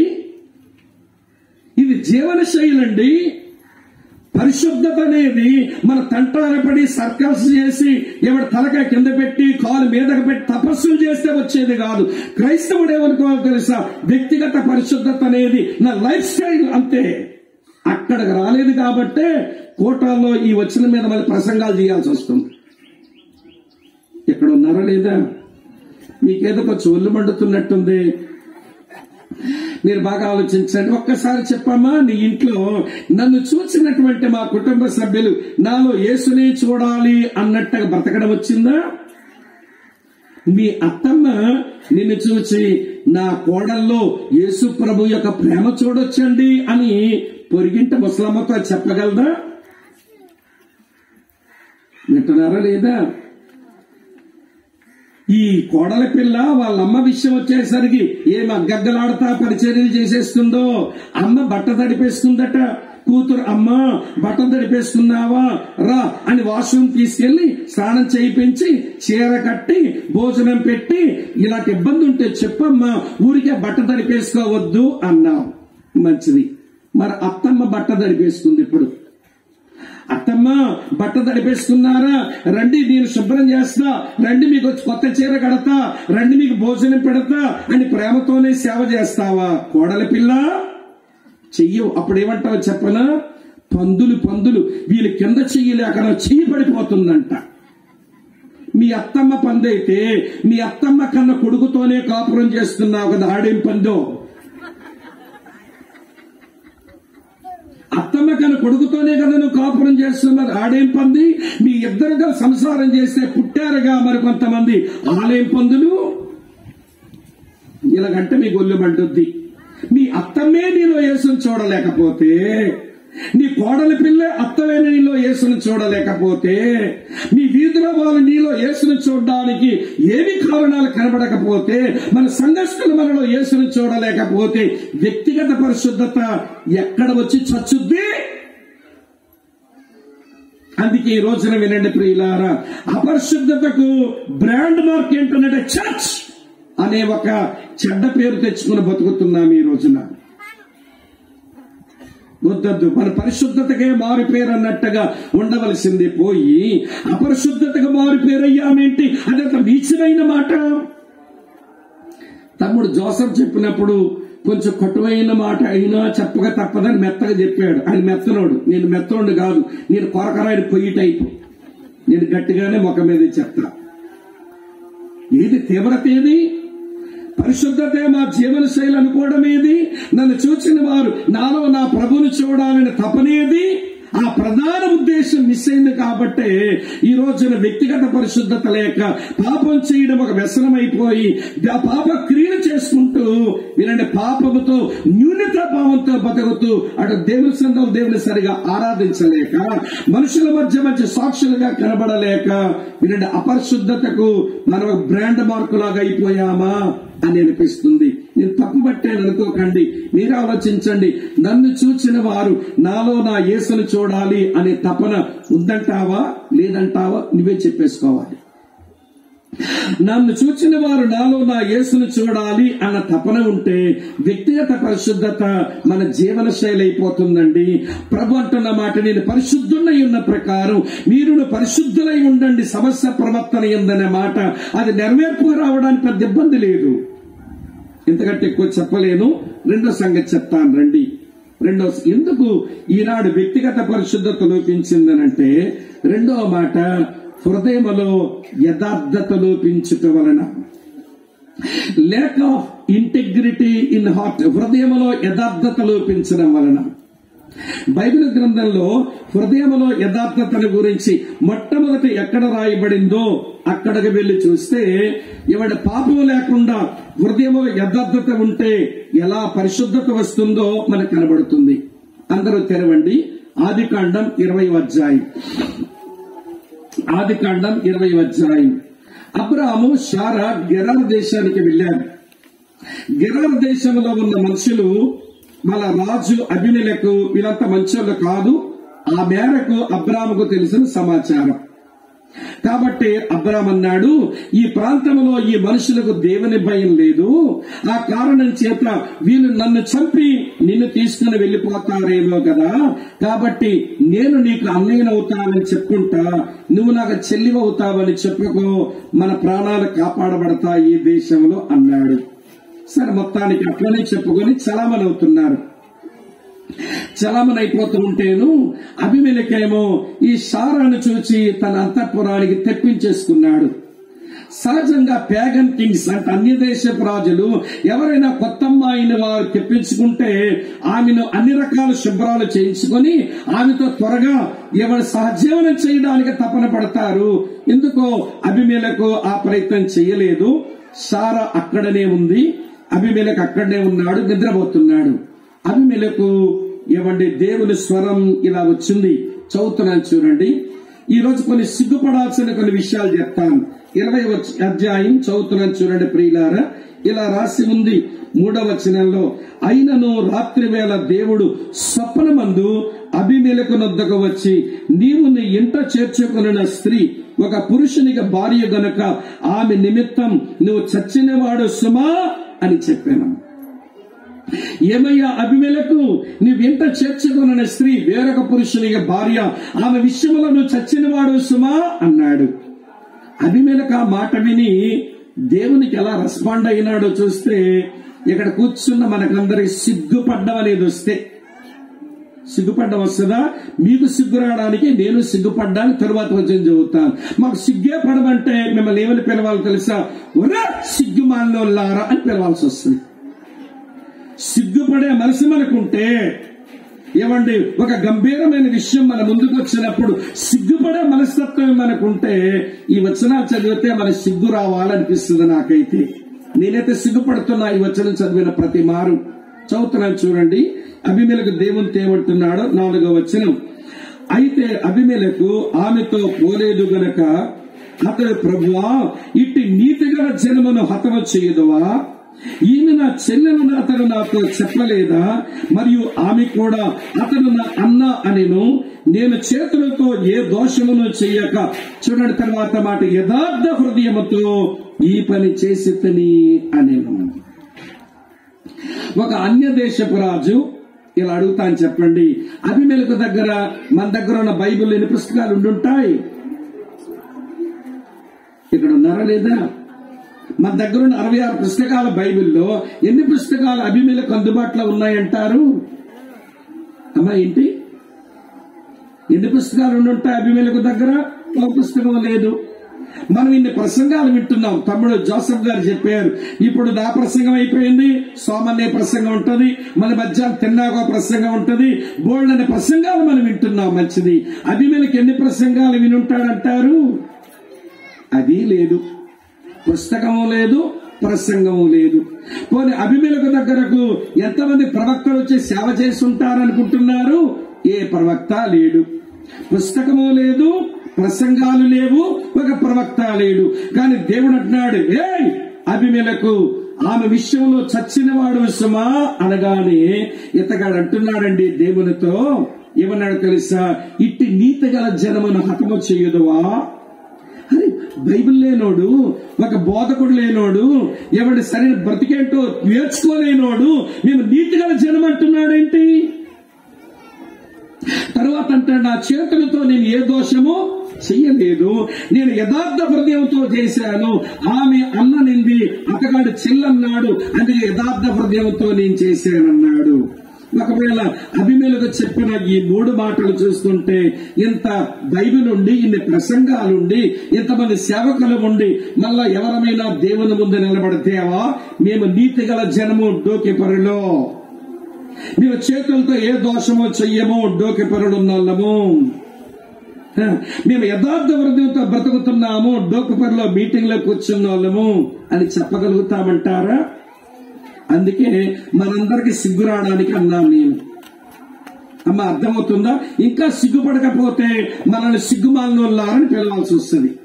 దేవుడు అట్లనే పిలుస్తాడు. ఏం పిలవలేదా బైబిల్లో? సిగ్గుమాలిన వారిలారా, మీ సమయం గాలికి పొట్టెగిరిపోయినట్టు మీ సమయం ఎగిరిపోతున్న సిగ్గురాదే అన్నాడు ఒక ప్రవక్త ద్వారా. సిగ్గుమాలిన జనులారా అన్నాడు. దేవుడు అలా అనడానికి ఏం భయపడ్డాడు. కనుక ఈ విషయాలు విన్న తర్వాత ఒక అన్యుడు, పుస్తకం లేనోడు, ప్రసంగాలు విననోడు, ఒక ప్రవక్త లేనోడు, మేము నీతిగల జనము, నా చేతులతో ఏ దోషము చేయలేదు, నేను యథార్థ హృదయంతో ఉన్నానంటే దేవుని కావాలండి మనం. సరే, ఈ 3 మాటలు అబద్ధం అనుకోండి ఉదాహరణకి. ఇప్పుడు దేవుడేమనాలి? ఇంతకు ఇక్కడ ఉన్నారా లేదా? ఏంటి మైండ్ స్విచ్ ఆఫ్ అయిపోయా? చెప్పండి, 3 మాటలు అబద్ధం అనుకోండి. అబీమెలెకు అన్న మాటలు దేవుడు ఏమనాలి? ఏమండా మీలాగా మౌనంగా ఉంటాడా దేవుడు? ఈ 3 మాటలు అబీమెలెకు పలికినవి అబద్ధాలు అయి ఉంటే దేవుడు అట్నుంచి ఏమనాలి? నేను అనుకుంటున్నాను దేవుడు ఏమంటాడో తెలుసా? మీలాగా మౌనంగా ఉంటాడు దేవుడు. దేవుడు ఏమంటాడో తెలుసా? యు అబీమెలెకు నోర్మై, ఎవరితో రా నువ్వు మాట్లాడుతున్నావు? కంటిని కలగజేసిన వాడిని కానలేననుకుంటున్నావా? చెవులను కలగజేసిన వాడిని వినలేననుకుంటున్నావా? నాకే మస్కా కొడదామనుకుంటున్నావు? మీరు నీతి గల జనమా? నోర్మై, చేతులతో ఏ దోషమో చెయ్యలేదా? యథార్థ హృదయవుతున్నావా అని దేవుడు కాపాడు ఉండేవాడు. ప్రియులారా, ఆశ్చర్యం ఏంటో తెలుసా? దేవుడిచ్చే రిప్లై చూడండి, భలే బాగుంటుంది. అందుకు దేవుడు ఏంటన్నా ఎస్ అవును. దేవుడు అవునట్టున్నాడు ఏంటండి వాడు పలికిన మాటకు? అమ్మా వింటున్నారా? అవును, నువ్వు చెప్పిన మాట నిజమే అబీమెలెకు, అవును. తర్వాత చూడండి, ఇప్పుడు తర్వాత ఇవి యథార్థ హృదయముతో దీన్ని చేసిదివని నేను ఎరుగుదును, మరియు నీవు నాకు విరోధముగా పాపము చెయ్యకుండా నేను నిన్ను అడ్డగించి తిని, అందుకే నేను నిన్ను ఆమెను ముట్టనీయలేదు అన్నాడు. ఇప్పుడు అబీమెలెకు పాపం చేసే ఒక అవకాశం వస్తే పాపం చేయకుండా అడ్డం పడింది ఎవరు? అమ్మ ఎవరమ్మా? నేను అడ్డం పడ్డానన్నాడు. ఎందుకు నేను అడ్డం పడ్డానో తెలుసా? నువ్వు యథార్థ హృదయం కలిగిన వాడవనే అన్నాడు. మరి ఈరోజు పాపం చేసే పరిస్థితులు వస్తే దేవుడు మనకెందుకు అడ్డం పడ్డం లేదు? పూర్వదేవుల యథార్థత లేక. అమ్మ వింటున్నారా? ఇలాంటి మందిరాల్లోకి వచ్చినప్పుడు లేక కూడికల సాక్ష్యం, ప్రియులారా నేను సినిమాలు చూడడం మానేశాను ఎప్పుడో అంటాడు. అబ్బా ఏమి యథార్థవంతుడో, పాపాన్ని బలి జయించినాడు అనుకుంటాం. జయించాడా? వాళ్ళకాడు ఏం లేదు. వాడి ఇంటికి వెళ్ళి చూస్తే సోఫాలో కూర్చొని 3 సినిమాలు చూస్తాడు. సినిమా థియేటర్ వెళ్ళి చూడడం లేదు కానీ చెప్పండి, సోఫాలో కూర్చొని 3 సినిమాలు చూస్తే అందరి ముందుకు వచ్చినప్పుడేమో నువ్వు చెప్పిన సాక్ష్యం నేను మానేశానంటున్నావు పాపాన్ని. నీ సీక్రెట్ లైఫ్ లో అదే పాపాన్ని చేస్తున్నావంటే నువ్వు యథార్థత లేదు గనక నువ్వు పాపం చేయవలసి వచ్చినప్పుడు నీ పాపానికి దేవుడు నిన్ను వదిలేస్తున్నాడు. నీకు నిజంగా యథార్థ హృదయమే ఉంటే పాపం చేయవలసి వచ్చినప్పుడు పాపం చేయకుండా దేవుడు అడ్డం పడతాడు. అబీమెలెకు అడ్డం పడ్డాడు, నీకెందుకు అడ్డం పడ్డు? ఒక అన్యుడికే అడ్డం పడి సహాయపడేవాడు మనకెందుకు అడ్డం పడి సహాయం చేయడు? సమస్య ఏంటో తెలుసా? మన హృదయంలో యథార్థత లోపించింది. మన లోపల ఒకటై ఉంటాం, బయటికి మరొకటై ఉంటాం. లోపలేమో మట్టి గోడ బతుకు, బయటికేమో గచ్చిపోత బతుకు. అర్థమైంది ఈ మాట? లోపలేంటట మట్టి గోడ, బయటికేంటట గచ్చిపోత. మా కళ్ళ ముందు కూర్చొని మీరు వాక్యాలు వినేస్తుంటేను మేము అనుకుంటా, అబ్బా మా సంఘములో, మా మందిరములో, మా అసెంబ్లీలో అన్ని తెల్ల పావురాలు అనుకుంటాం. తెల్ల పావురాలు వల్లకాడ నల్లక ఒకలివి. కాకపోతే ఇలాంటి సున్నములో బాప్తిసం పొందేశాయి, ములిగేశాయి. నలుపంతా కనబడ్డంలో తెలుపు కనబడుతుంది. ఆహా తెల్ల పౌరాలు అనుకుంటాం. వర్షం వచ్చాక తెలుస్తుందండి, పౌడర్ ఎగిరిపోద్దుగా. తెల్ల సున్నం పౌడరు గచ్చు పగిలితే మట్టి బతుకు బయటకు వస్తుంది, సున్నం ఎగిరిపోతే నీ నలుపు రంగు బయటకు వస్తుంది. నాకైనా నీకైనా ఎవరికైనా ఒకటే. కానీ దేవుడు ఏం కోరుతున్నాడో తెలుసా? నువ్వు లోపల ఎలాగుంటావో బయట అలాగే ఉండు, బయట ఎలాగుంటావో లోపల అలాగే ఉండు. యథార్థత కలిగి ఉండు. నువ్వు యథార్థత ఉంటే పాపం చేసే పరిస్థితులు ఒకవేళ వచ్చినా నువ్వు పాపం చేయకుండా నేను అడ్డగించి నేను పవిత్రంగా ఉంచుతాను. ఇది దేవుని మాట. అర్థమవుతున్నాదా? ఎందుకు ఈనాటి క్రైస్తవ విశ్వాసులకు, ఈనాటి క్రైస్తవ సంఘాలకు వ్యక్తిగత పరిశుద్ధత లోపిస్తున్నదనంటే మొదటి మాట దేవుణ్ణి లోకానికి చూపాలి అన్న ఆసక్తి లేదు. రెండవది అంతరంగమందు హృదయములో యథార్థత లేదు. 2 కారణాలు చెప్పాను. 3వ కారణం చెప్తాను, వినండి. అమ్మ అర్థమవుతుందా వ్యర్థమవుతుందా? తలకాయలను ఓపడ తల్లి భయం వేస్తుంది. అర్థమవుతుందా వ్యర్థమవుతుందా? అర్థమవుతుందా? 3వ సంగతి చెప్తా. 3వ సంగతి ఏంటనంటే వ్యక్తిగత పరిశుద్ధత లోపించడానికి 3వ కారణం శరీరములో ఉన్న బలహీనతను గూర్చిన జ్ఞానము లోపించడం. శరీరమందున్న బలహీనత విషయమైన జ్ఞానము లోపించడం, lake of knowledge about the weakness of the flesh. మన శరీరంలో బలహీనత ఉంది, దాని గురించి జ్ఞానం లేకపోతేనే మన వ్యక్తిగత పరిశుద్ధత దెబ్బతీయబడుతుంది. మీకు అర్థమయ్యేలా చెప్తాను. యేసు ప్రభువు వారు గెత్సెమనే తోటలో తన శిష్యులతో ఇట్లా అన్నారు. మీ కొరకే ఆ మాట చదువుతున్నాను చూడండి. మత్తయి సువార్తలో ఆ మాట మీ కొరకు, లూకా సువార్తలో కూడా ఆ మాటే ఉంటుంది. మనం బాగా ఎరిగిన విషయమే ఆ సంగతి. మీ కొరకే చదువుతున్నాను చూడండి. మత్తయి సువార్త 26వ అధ్యాయంలో ఇలా రాసింది 41వ వచనంలో, మీరు శోధనలో ప్రవేశింపకుండానట్లు మెలకువగా ఉండి ప్రార్థన చేయండి. ఆత్మ సిద్ధమే గాని, చెప్పండి, శరీరం బలహీనం. శరీరంలో బలహీనత ఉంది, దాని గురించిన జ్ఞానం నీకు ఉండాలి. తర్వాత ఇదే విషయాన్ని పౌలు భక్తుడు కూడా ఇలా చెప్పాడు. రోమీయులకు రాసిన పత్రిక 7వ అధ్యాయం 18వ వచనంలో, రోమా 7:18 అంటాడు, నా శరీరములో మంచిదేది నివసింపదని నేను ఎరుగుదును, మేలైంది చెయ్యాలన్న కోరిక కలుగుచున్నది, చెయ్యలేకపోతున్నాను. నేను చెయ్యగోరు మేలు చెయ్యలేక చెయ్యకూడని కీడు చేస్తున్నాను అని. అది 7:24 అడుగునుంటుంది చూడండి. అతను ఏడుపేంటో 7:24, అయ్యో నేనంత దౌర్భాగ్యుడను, ఇట్టే మరణమునకు లోనగు శరీరము నుంచి ఎవరు నన్ను విడిపిస్తారు? యేసయ్య చెప్పారు శరీరంలో బలహీనత ఉందని. పౌలు కూడా తన సొంత అనుభవం చెప్పాడు, ఈ శరీరంలో బలహీనత ఉందని. ఇప్పుడు మన శరీరంలో బలహీనత ఉంది, బయట ఉన్న పాపానికి బలం ఎక్కువ ఉంది. ఏం చేయాలి? అమ్మా వింటున్నారా? మన శరీరంలోనేమో బలహీనత ఉంది, బయట ఉన్న పాపానికేమో బలం ఎక్కువ ఉంది. ఏం చెయ్యాలి? మీకు అర్థమయ్యేలా చెప్తా. నేను డోకపర్ వచ్చా, నాకు తెలిసిన వాళ్ళు ఎవరు లేరనుకోండి. కొద్దిసేపు ఈ డోకపర్లో నాకు తెలిసిన వాళ్ళు ఎవరు లేరనుకుందా. ఎవడు జోసఫ్ అన్న తెలియదు, శామ్యుల్ గారు తెలియదు, చిన్న జోసఫ్ అన్న తెలియదు, ఎవరి ఇక్కడ స్థానిక సేవకుడు తెలియదు, ఇక్కడ ఉన్న మోష అన్న తెలియదు, ఎవరు నాకు తెలియదు అనుకుందా. కొద్దిసేపు ఎవరో వచ్చి నన్ను కొడుతున్నారు, చాలా బలమైన మనిషి అమ్మా కొడుతున్నారు. నేను బలహీనుండి అనే విషయం నాకు తెలుసు, అతను బలమైన వాడని కూడా నాకు అర్థమైంది. ఏం చేయాలి ఇప్పుడు నేను చెప్పండి? అతను బలమైన వాడు, నాలోన బలహీనత ఉంది. ఏం చేయాలి ఇప్పుడు? అతగాడి కంటే బలవంతులు ఎవరో ఉంటే కబురు పెట్టాలి. అన్నా మేరీ పొడించరండి అన్నా, ఈ డోకపర్లు ఎవడో నన్ను కొడుతున్నాడు అని పిలిపించుకోవాలి. బలవంతులు పిలిపించుకోవాలి. లేదా అమ్మ వింటున్నారా? ఆ బలవంతుడు నన్ను కొట్టబోతుంటే బలవంతులైనా ఆశ్రయించాలి. లేదనుకుంటే అతను కొట్టబోతుంటే కనీసం పరిగెత్తి హైవే రోడ్డు ఎక్కాలి. అయితే పారిపోవడమన్నా రావాలి, లేదా బలవంతుల్ని ఆశ్రయించడమైనా రావాలి. పాపానికి బలం ఎక్కువ ఉంది, మన శరీరానికి బలహీనత ఉంది. ఇది అర్థమైతే ప్రభువుని ఆశ్రయించడమన్నా రావాలి, లేదా పాపం యుద్ధ నుంచి పారిపోవడమన్నా మనకు రావాలి. ఈరోజు చాలా మంది క్రైస్తవులు వారి శరీరంలో బలహీనత లేదు అన్నట్టుగా, వారి శరీరంలో బలహీనతల గురించి జ్ఞానం లేకుండా ప్రవర్తిస్తున్నారు. చెప్పమంటారా మీకు? మనం అంతా కూడా ఇవ్వండి ఓపెన్ బ్రదర్హుడ్ ఇవ్వండి, లేకపోతే క్లోజ్ సర్క్యూట్ లో ఒకరికొకరు తలుపులు తెరిచినట్లుగా సంబంధ బాంధవ్యాలు కలిగి ఉంటాం. అక్క, చెల్లి, ఆంటీ, తమ్ముడు, మా బాబు, ఏమండి అంకుల్ అని క్లోజ్ గా మనం ఉంటాం. అక్కడే దెయ్యం పనిచేస్తా ఉంటాడు. అమ్మా వింటున్నారా?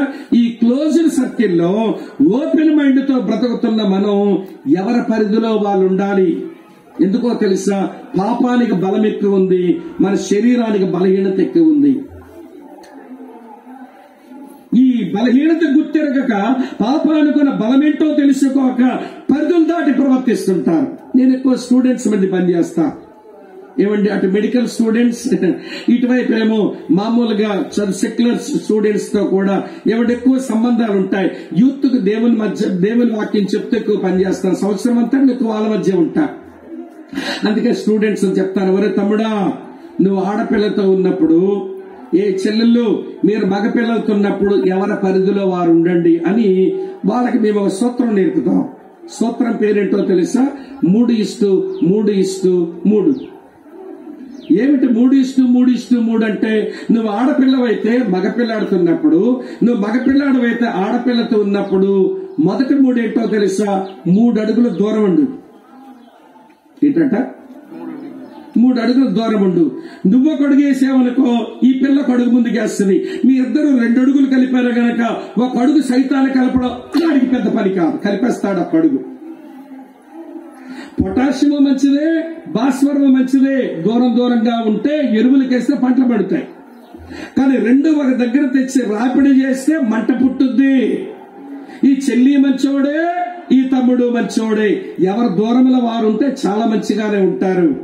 ఈ రోజున అన్న, అక్క, చెల్లి, తమ్ముడు అని క్రిస్టియన్ కమ్యూనిటీలో ఈ క్లోజ్డ్ బ్రదర్హుడ్ లో ఓపెన్ మైండ్ తో దగ్గర పడే కారణం చేత వినండి ప్రియుల, చెల్లి తమ్ముడు ఏమంటే రెక్కలు కట్టుకొని పక్షులు ఎగిరిపోతారు హైదరాబాద్ పట్టణం చెరుకు.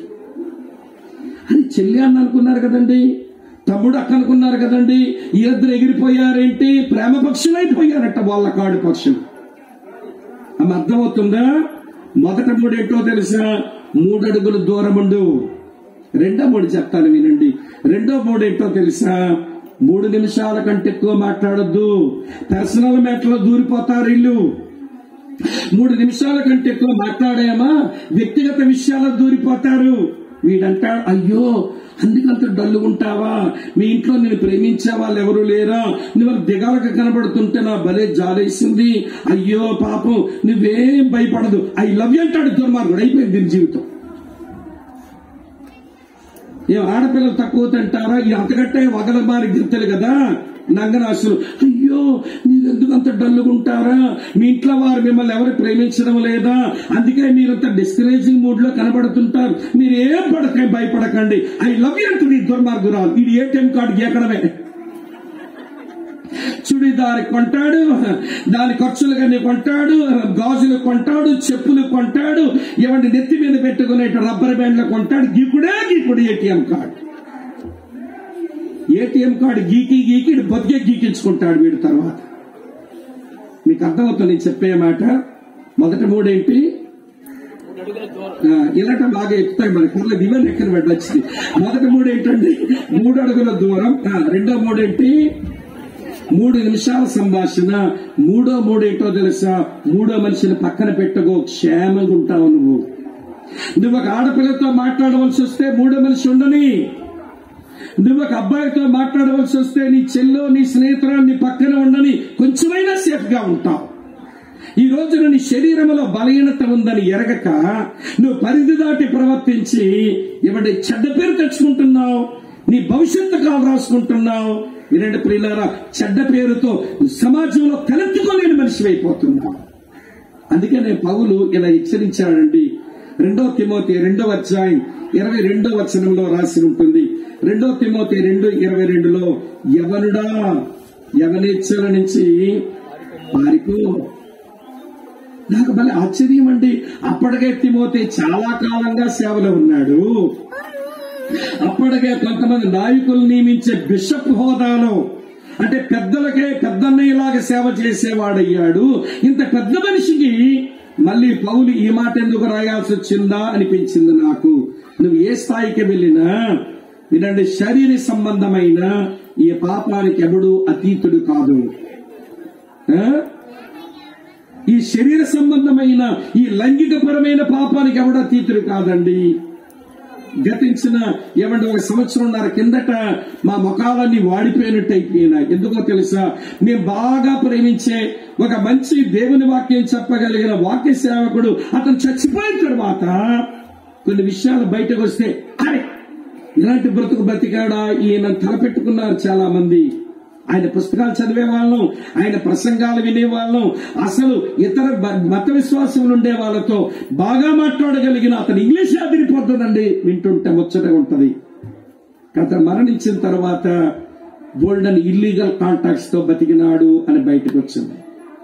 ఎంత విచారం. నేను ఒక మంచి దేవుని సేవకుడి గురించి ఎరుగుదును.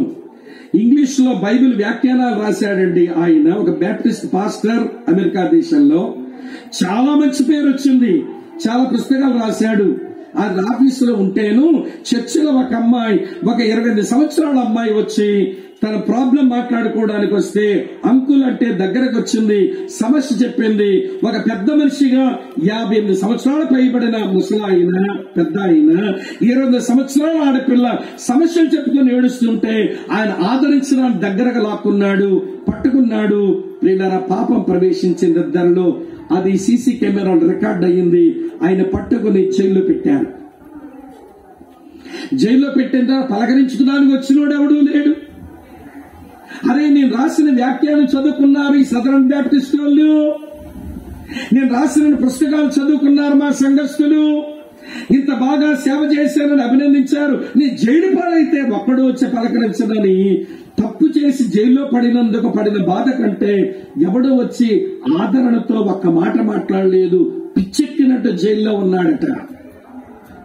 అది తెలిసిన డాక్టర్ బిల్లీ గ్రామ్ పోయి పలకరించుదామని వెళ్లి ఆ సేవకున్నర సెల్కెళ్లి అతను చేసిన పాపం తప్ప రైటా అని కూర్చొని చర్చించుకోవడానికి వెళ్లేదు గాని బిల్లీ గ్రామ్ ఒక మాట అన్నాడంట. అది అతని పశ్చాత్తాపంలో ఒకే ఒక మాట అన్నాడు. అతను కుమిలి ఏడుస్తా గుండె పగలగొట్టుకున్నట్టుగా, దచ్చబడినట్టుగా పశ్చాత్తాప అనుభవంలోకి వచ్చాడు. డాక్టర్ బిల్లీ గ్రామ్ వెళ్లి, ఏమండి ఆ సెల్ దగ్గర ఉంటే నేను పలకరించడానికి ఎవరో వచ్చారు అంటే సెల్ నుంచి బయటకు వచ్చాడు. ఎదురుగా చూస్తే doctor Billy Graham. Billy Graham ఏం మాట్లాడతాడా నాతో అని భయపడుతున్నాడు. మనసు దోషారోపంతో నిండిపోయింది. భలే దుఃఖం అనిపిస్తుంది. వచ్చి కటకటాల యువతలు నిలబడ్డాడు. కటకటాల అవతల డాక్టర్ బిల్లీ గ్రామ్ గారు ఉన్నారు. బిల్లీ గ్రామ్ గారు ఏడుస్తున్నాడట. My dear beloved brother, God loves you, I will take leave అని వెళ్ళిపోయాడంట. నా ప్రియమైన సహోదరుడా, ప్రభు ఇంకా మిమ్మల్ని ప్రేమిస్తున్నాడు, నేను వెళ్ళొస్తాను మరి అని వెళ్ళిపోయాడంట. ఆ ఒక్క మాట పాప కోపములో పడిపోయిన 58 సంవత్సరాల దేవుని సేవకుడు మళ్ళీ పునరుద్ధరించబడ్డానికి కారణమైంది. ఇదే దేశంలో చెప్పనా, ఇదే దేశంలో ఒక మిషనరీ ఆర్గనైజేషన్ స్థాపించిన పెద్ద మనిషి, అంటే వయసుతో నిమిత్తం పెద్దలైపోయాను కదా, నేను తప్పుడు పని చెయ్యను, నా వయసు పెద్దోళ్ళైపోయాను కదా, నేను లైంగిక పాపాలు చెయ్యను అనుకోవద్దు. దీనికి వయసుతో నిమిత్తం లేదు. ఇది చాలా సీరియస్. ఇదే దేశంలో ఒక మిషన్ ఆర్గనైజేషన్ స్థాపించిన పెద్ద ఆయన, నేను రక్షించబడిన తొలి రోజుల్లో ఆయన రేడియో ప్రసంగాలు ఇంగ్లీష్ లో వింటే అసలు ఎంత బలం వచ్చేదో ఆ దైవజనుడి ఇంగ్లీష్ మెసేజెస్ వినండి. ఒక మిషన్ ఆర్గనైజేషన్ స్థాపించినాడు పెద్ద ఆయన ఈ దేశంలో. ఏమండి, తన సెక్రటరీగా ఉన్న పాపతో అక్కడక్కడ మీటింగులు వెళతా చివరికి హోటల్లో పట్టుబడితే ఆ మిషన్ ఆర్గనైజేషన్ ఆయన బహిష్కరించింది. చాలా కాలం సేవలో లేడు. అతని ప్రసంగాలు చాలా మంది జీవితాలు మార్చాయి. అతని ప్రసంగాలు చాలా మంది జీవితాలు కట్టాయి. ఆయన సేవ నుంచి బహిష్కరించబడిపోయాక వయసు మీద పడింది. ప్రభువా, నేను తప్పు చేసిన మాట నిజమే, నువ్వు నన్ను క్షమించవా అని ఏడుస్తూ నువ్వు క్షమించాను అనే దానికి రుజువుగా మళ్ళీ ఒక్కసారి నా మిషన్ ఆర్గనైజేషన్ నన్ను పిలిచి ఒక కాన్ఫరెన్స్ లో వాక్యం చెప్పే అవకాశం ఇస్తే నేను వాక్యం చెప్పి నీ దగ్గరకు వచ్చేస్తాను ప్రభువా అని ప్రార్థన చేసుకున్నాడట. ఆ మిషన్ ఆర్గనైజేషన్ కూడా ఆయన అర్థం చేసుకుని అతని పశ్చాత్తాపాన్ని కొంత గమనించి అతని విశాఖపట్నం సౌండ్ డాక్టర్ సెమినార్ కి స్పీకర్ గా పిలిస్తే అతను వచ్చి 51వ కీర్తన వచనం మీద వచనం వర్ణించి ఆ వచనాలన్నీ నా బతుకే నేర్చాడు. ఎవ్రీ మెసేజ్, ప్రతి సందేశం కన్నీళ్లు పట్టుకుని ఏడుస్తున్నాడు. దావీదు స్థానంలో నా బతుకే కనబడుతుందని ఏడ్చి ప్రియులారా ప్రసంగించాడు. ప్రభా, నువ్వు నన్ను క్షమించావని నాకు అర్థమైంది, నీ వాక్యం చెప్పే ఒక తరుణం ఇచ్చావు, నీకు వందనాలు అని వెళ్లిపోయి అక్కడ కొద్ది రోజులకి ప్రభు దగ్గర వెళ్లిపోయాడు. నేను మాట ఎందుకు చెప్పానో తెలుసా? ఎఫెసులో ఉండి సంఘ పెద్దలు నియమించి బాగా సేవ చేసిన తిమోతికి చెప్తున్నాడు, యవనస్తుడా తిమోతి, నీవు యవనెచ్చు నుంచి పారిపో. నీ శరీరంలో బలహీనత ఉంది, పాపానికి బలం ఎక్కువ ఉంది. నీ శరీరానికి బలహీనత ఉంది, పాపానికి బలం ఎక్కువ ఉంది, పారిపో. ఈ రోజున క్రైస్తవులలో ఏమండి యోసేపులు కనబడడం లేదండి. పాప యుద్ధ నుంచి పారిపోయే వాళ్ళు సంసోన్లు ఎక్కువయ్యారండి. పాపం దగ్గర పరిగెత్తే వాళ్ళు. పాపం నుంచి పరిగెత్తుతున్నావా? లేక పాపం దగ్గరగా పరిగెత్తొస్తున్నావా? ఇది చాలా కీలకమైన విషయం. అమ్మ, అర్థమవుతుందని చెప్పే మాట. మరి నీ శరీరంలో బలహీనత ఉందనే విషయం గమనించి నీ పరిధిలో నీవు ఉంటావా? వ్యక్తిగత పరిశుద్ధత వస్తుంది, లేదా వ్యక్తిగత పరిశుద్ధత లోపిస్తుంది అని మీరు గమనించాలి. 3 విషయాలు చెప్పాను. మొదటి మాట, దేవుణ్ణి లోకాన్ని చూపించాలి అన్న ఆసక్తి లేకపోయినా ఈ ప్యూరిటీ రాదు, పరిశుద్ధత రాదు. హృదయంలో యథార్థత లోపించినా పాపం చేయకుండా దేవుడు నీకు అడ్డం పడ్డ కాబట్టి వ్యక్తిగత పరిశుద్ధత రాదు. నీ శరీరంలో బలహీనత ఉందని ఎరగకపోయినా నీ దగ్గర వ్యక్తిగత పరిశుద్ధత రాదు. 3 చెప్పాను. నా టైం చెప్పలేదు, మీరు పర్లేదా? సరే, మీరు ఆకలితో చచ్చిపోతారేమో అటువైపు చూస్తున్నప్పుడు నా టైం చెప్తే ముగిద్దామని. ఎన్ని వచ్చాయి చెప్పండి ఇప్పుడు? నేనేదో 7 చెప్పేద్దాం అనుకున్నానండి, నడవట్లేదు బండి ముందుకి.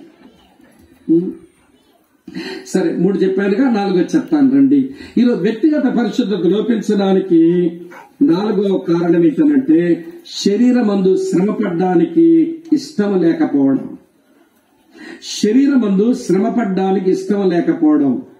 Lake of interest to suffer in the flesh.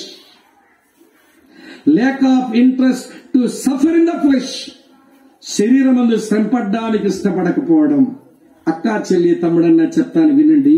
శరీరమందు శ్రమపడ్డం యేసులో జరిగింది. అదే మనసు మనం కూడా కలిగి ఉంటే వ్యక్తిగత పరిశుద్ధత వస్తుందట. ఇదే పేతురు రాశాడు. చాలా మంచి వచనం చదవండి. 1 పేతురు 4వ అధ్యాయం 1-2 వచనాలు. పేతురు రాసిన మొదటి పత్రిక 4వ అధ్యాయం 1-2 వచనాలు చూడండి. ఏం రాసిందో? క్రీస్తు శరీరమందు శ్రమపడిన గనక మీరును అట్టి మనసును ఆయుధంగా ధరించుకోండి. శరీర విషయంలో శ్రమపడిన వాడు శరీరమందు జీవించు మిగిలిన కాలం ఇక మీదట మన జాసును అనుసరించి నడుచుకొనక దేవుని ఇష్టానుసారముగా నడుచుకున్నట్లు పాపముతో జోలిక ఏమీయూ లేక ఉండును. ఎవరైతే శరీరమందు శ్రమపడ్డారో వారు మనుజాసును అనుసరించి నడుచుకోరట. పాపముతో వాళ్ళకి జోలి ఏమీ ఉండదంట. దేవుని ఇష్టానుసారంగా నడుచుకున్న వాళ్ళు అవుతారట. అక్క, చెల్లి, తమ్ముడన్నా వినండి. మన లోపలున్న మన శరీర స్వభావానికి పాపం చేసేటువంటి ఆకర్షణ దానికి ఎక్కువ. పాపం చేయడానికి అది ఆకర్షించబడుతుంది త్వరగా. కనుక ఆ శరీర స్వభావాన్ని శ్రమ పెట్టుకోవడం, నలగొట్టుకోవడం రావాలి అంటాడు పౌలు మరో దగ్గర. చదువుతాను. 1 కొరింథీ పత్రిక 9వ అధ్యాయం మీకు చదువుతున్నాను చూడండి. 27వ వచనం ఇలా ఉంది. గాలిని కొట్టినట్టు నేను పోట్లాడలేదు గాని ఒకవేళ ఇతరులకు ప్రకటించిన తర్వాత నేనే భ్రష్టుడినైపోదునేమో అని నా శరీరమును నలగగొట్టి దాన్ని నేను లోపరచుకొనుచున్నాను. ఈ శరీర అవయవాలకు ప్రతి దానికి పాపం వైపు ఎవడ లాగబడే ఒక ఆకర్షణ ఉంది. నీ కన్ను లాగుతుంది, కంటితో నిబంధన చేయి యోబులాగా. చెవికి పాపం వైపు లాగే ఏదో ఆకర్షణ వినబడుతుంది, నీ చెవితో నిబంధన చేసుకో. ఈ పాడు వాటిని చూడను, ఈ పాడు వాటిని వినను, ఈ పాడు వాటిని పలకలేను, ఈ పాడు పనులు చేతులతో చెయ్యలేను, ఈ పాడు స్థలాలకు ఈ కాలతో వెళ్ళలేనని నీ శరీర అవయవాలను నీతికి సాధనాలుగా ముందు ప్రతిష్ఠించు. అసలు యేసుప్రభు నమ్ముకోవడం అంటే లేదండి. యేసుప్రభు నమ్ముకోవడం అంటే ఎవడు సజీవ యాగముగా మన శరీర అవయవాలన్నీ దేవునికి ప్రతిష్ఠ చేసుకోవడం. దేవా, ఈ కన్ను నువ్వు నాకు ఇచ్చావు గాని ఇగో ఈ కళ్ళు మళ్ళీ నీకే ఇచ్చేస్తున్నా. ఈ కంటితో నీ ధర్మశాస్త్రములో ఆశ్చర్యకరమైన సంగతులు చూస్తా. ఈ కంటితో అయ్యో నశించిపోతున్న లోకాన్ని చూస్తా. అమ్మ, వింటున్నారా? ఈ కంటితో నువ్వు నా చుట్టూ ఉంచిన భద్రతను చూసుకుంటా. దేవా, ఈ కళ్ళు నీ చెవులు నీకు ప్రతిష్ఠిస్తున్నా. ఈ చెవులతో ఆత్మస్వరం వింటా, ఈ చెవులతో వాక్య స్వరం వింటా, ఈ చెవులతో దరిద్రుల స్వరం కూడా వింటా. ఈ నోటితో నీ వాక్యమును ప్రకటిస్తా, ఈ నోటితో నీకు ప్రార్థన చేసుకుంటా, ఈ నోటితో నేను ఆరాధిస్తా. ఈ చేతులతో నీ తట్టు చేతులెత్తి ప్రార్థిస్తా, ఈ చేతులతో బలహీనుడికి ఓతనిస్తా, ఈ చేతులతో నీ మందిర పరిచర్య చేస్తా. ఈ కాళ్ళతో సువార్త లేని స్థలాలకి వెళతా. ఈ కాళ్ళతో ఎవరికైనా ఉపయోగపడడానికి పరుగులు తీస్తా. నీతికి సాధనాలుగా అవయవాలు ప్రతిష్ఠించుకోవడం వచ్చిందంటారా? అది భక్తికి మొదటి మెట్టు. నువ్వు మారు మనసు పొంది నూతన జన్మలోకి వచ్చిన మాట నిజమైతే నీ శరీరంలో ఉన్న అవయవాలన్నీ నీతికి సాధనంగా అర్పిస్తే పరిశుద్ధత అనే ఫలం వస్తుందట. నేను చెప్పలా, ఇది నిజం. పౌలయ్య చెప్పాడు. రోమాపత్రిక 6వ అధ్యాయం చూడండి, చూపిస్తా. రోమిలకు రాసిన పత్రిక 6వ అధ్యాయంలో చాలా మంచి వచనం చూడండి. రోమాపత్రిక 6వ అధ్యాయంలో మీ కొరకే చదువుతున్నాను ఈ మంచి మాట చూడండి. 19వ వచనం నుంచి. మీ శరీర బలహీనతను బట్టి మనుషరీతిగా మాట్లాడుతున్నాను. ఏమనగా అక్రమం చేయుటకై అపవిత్రతకును అక్రమములకు మీ అవయవం దాసులుగా ఎలాగ అప్పగించారో అలాగే పరిశుద్ధత కలుగుటకై ఇప్పుడు మీ అవయములను నీతికి దాసులుగా అప్పగించండి. మీరు పాపములకు దాసులై ఉన్నప్పుడు నీతి విషయమై నిర్బంధము లేని వారై ఉన్నారు. అప్పటి క్రియల వలన మీకేమి ఫలము కలిగెను? వాటిని గురించి మీరు ఇప్పుడు సిగ్గుపడుచున్నారు కాదా? వాటి అంత మరణమే. అయినను ఇప్పుడు మీరు మారుమనసు పొందిన తర్వాత పాపము నుంచి విమోచించబడి మీ శరీర అవయవాలు దేవునికి దాసులుగా చేసినందున పరిశుద్ధత కలుగుటయే మీకు ఫలం. ఫ్రూట్ ఏంటండి? పరిశుద్ధత. ఫలం ఏంటట? పరిశుద్ధత. నీ శరీర అవయవాలన్నీ నీతికి సాధనాలుగా దేవునికి వదిలేయ్, ప్రతిష్ఠించుకో. మనల్ని కళ్ళు ప్రతిష్ఠించారంటారా? ఆ మధ్య అక్కడ మీటింగ్కి వెళ్ళాను తమ్ముడు. వెళ్తే ఒక ఆవిడ పక్కనున్న ఆవిని ఊరికేదో అడుగుతున్నది. ఆవిడకేమో తెలుసు మధ్యలో ఇటాడు తిరిగి మాట్లాడితే ఇది ఒళ్ళు మండుద్ది, కోప్పడతాడు వీడని. ఆవిడ ఊరుకోదే, కొత్తగా వచ్చిందేమో. ఆవిడ ఊరికే గిచ్చుతుంది, ఏదో అడుగుతుంది. అది నా కట్లో కనబడింది. పాప ఈవిడికి భయం, సోమన్న కోప్పడతాడే, క్రమశిక్షణ లేకుండా కూర్చుంటే ఈడి ఒళ్ళు మండుద్ది, కోప్పడతాడని వాళ్ళకి తెలుసు ఆ సంఘస్థులకి బాగా. అందుకే ఆవిడ ఏం చెప్పంటుంది. ఆ ముద్రష్ట పక్క ఊరుకోదే. మొత్తానికి ఇవిడేమి చెప్పకుండా స్ట్రిక్ట్ గా అయిపోగానే ఆవిడకి అర్థమైపోయింది. ఏమండి వాక్యం అయినప్పుడు మాట్లాడకూడదు అన్నమాట, ఈవిడేమి మాట్లాడడం లేదు అనుకుంటే ప్రసంగం అయ్యా కిందకి వెళ్ళాక ఆవిడ ఇది వచ్చి వందనాలు అని అంది. వందనాలమ్మా. ఏంటి మీ పక్క ఆవిడ ఊరికి గిచ్చిగిచ్చి నిన్ను అడుగుతుంది, నేను చెప్పిన వాక్యం ఆమెకు అర్థం కాలేదా? ఏమడిగింది నిన్నంటే చెప్పమంటారనయ్య అంది. చెప్పమ్మా ఏమడిగింది అన్నాను. ఏమడిగిందని అడిగిందని ఇవి చెప్తుందంటే, నిన్న కార్తీక దీపంలో ఏమైంది? నీ కార్తీక దీపం ఆరిపోను. నిన్న కార్తీక దీపంలో ఏమైందట? అరే నువ్వు వచ్చిందేమో మందిరానికి, కూర్చున్నదేమో దేవుని వాక్యం వింటా. నువ్వు వినవలసింది దేవుని వాక్యం. కళ్ళు ఎవరికి అప్పగించిన మనసు అండి? సీరియల్ కథకు అప్పగించేసింది మహాతల్లి. వీళ్ళకి పరిశుద్ధత వస్తుందండి? పరిశుద్ధత అనే ఫలం వస్తుందా వీళ్ళ జీవితంలో? కళ్ళేమో సీరియల్ కథలకు అప్పగించిందివి, చెవులేమో సినిమా పాటలకు అప్పగించిందివి, నోరేమో బూతులు సరస్వక్తులు పోకిరి మాటలకు అప్పగించిందివి, చేతులేమో పాడు పనులకు అప్పగించిందివి, కాళ్ళతో పాడు స్థలాలకు వెళ్తేవి. పరిశుద్ధత ఏమొచ్చింది? నలగొట్టు. ఇది లాగుతుంటే దేవునాత్మ సహాయంతో నలగొట్టు. ఇది లాగుతుంటే దేవునాత్మతో నలగొట్టు. నాలాంటిది ఇలాంటి మాటలు పలకొచ్చునా, నాలాంటి వాడు ఇలాంటి మాటలు పలకవచ్చునా అని నలగొట్టుగా.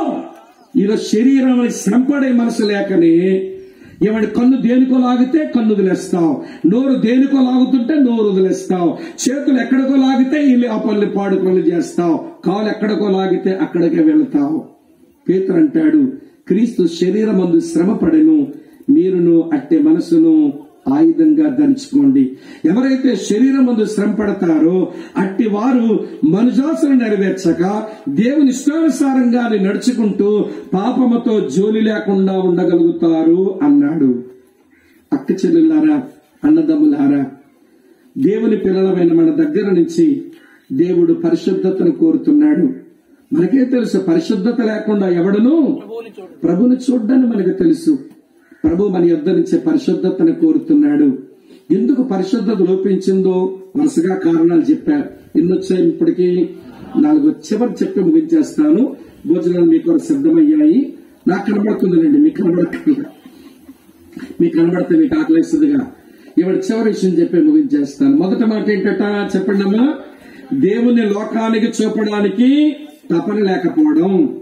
రెండవది హృదయంలో యథార్థత లోపించడం. మూడవది శరీర బలహీనతని గూర్చిన జ్ఞానం లేకపోవడం. శరీరం ముందు శ్రమపడ్డానికి ఇష్టం లేకపోవడం. ఇవన్నీ అపరిశుద్ధత కారణాలే. ఈనాటి క్రైస్తవులకు వ్యక్తిగత సంఘ పరిశుద్ధత ఎందుకు లోపించిందంటే, ఐదో కారణం చెప్పి నేను ముగించేస్తాను. ఐదో కారణం ఏంటో తెలుసా? దేవుని భయము వారికి లోపించింది. Lack of the fear of God. దేవుని భయం లోపించింది. అమ్మ వింటున్నారా ఈ మాట? ఇక్కడ విషయం మీతో అడగాలనిపిస్తున్నది. ఆలోచించి చెప్పండి. సైతాను బలవంతుడా, జారత్వము వ్యభిచారం బలమైనవా? చెప్పండి. సైతానుడు బలమైన వాడా, జారత్వం వ్యభిచారం బలమైనవా? చెప్పండి నాకు. జారత్వం వ్యభిచారమే బలమైనవి, సైతానుడు కాదు. సైతాన్ని ఎదిరించండి అన్నాడు దేవుడు దెబ్బలాడొచ్చు వాడితో. కానీ జారత్వం నుంచి వ్యభిచారం పారిపోండి అన్నాడు. దెబ్బలాడలేరు. ఒక గుద్దు గుద్దిందంటే నేల పడతావు. జారత్వం వ్యభిచారం గుద్దు గుద్దిందంటే రింగులో పడిపోతావు. సైతాన్తో పోరాటం ఉన్నా చేయొచ్చేమో గాని జారత్వం వ్యభిచారంతో ఎదురాడి పోరాడలేడు మనిషి. అక్కడ అది గుద్దు గుద్దిందంటే నేల ఖర్చుకుంటాం మనం. అందుకే వినండి ప్రియులారా, దేవుని భయం ఉంటేనే వినండి జారత్వం వ్యభిచారం నుంచి పారిపోవడం మనకు వస్తుంది. ఏమండి, పారిపోలేకపోతే దేవుని భయం ఉన్న పాప వాతావరణంలో కూడా పరిశుద్ధంగా ఉండొచ్చు. ఒక 3 ఎక్సెప్షనల్ కేసులు చెప్తాను. దేవుని భయం ఉన్న కారణం చేతే పాపం యుద్ధ నుంచి పారిపోకపోయినా పాపం చేయలేదు వాళ్ళు. అర్థమవుతుందా నా స్టేట్మెంట్? వారికి దేవుని భయం ఉన్న చేతనే పాపం చేసే అవకాశం ఉన్నా పాపం చేయకుండా పవిత్రంగా బ్రతికారు. ఇందాక తమ్ముడు చెప్పాడు, రాహాబ్ అనే వేశ్య వాళ్ళ ఇంటికి వచ్చిన వేగుల వారు. రాత్రి ఆ అమ్మ వాళ్ళని మిద్ది మీద దాచింది. వారు కూడా ఆ ఇంట్లోనే ఆ రాత్రి ఉన్నారు. ఆమె వేశ్య, వీళ్ళు కూడా యూదులు, ఎర్రగా బుర్రగొన్న కుర్రగాళ్ళు. ఏమైనా పాపం చేశారా రాత్రి? ఏమంటుందండి, మీ దేవుడు పైన ఆకాశమందును క్రింద భూమి యందును దేవుడే అని నేను ఎరుగుదును.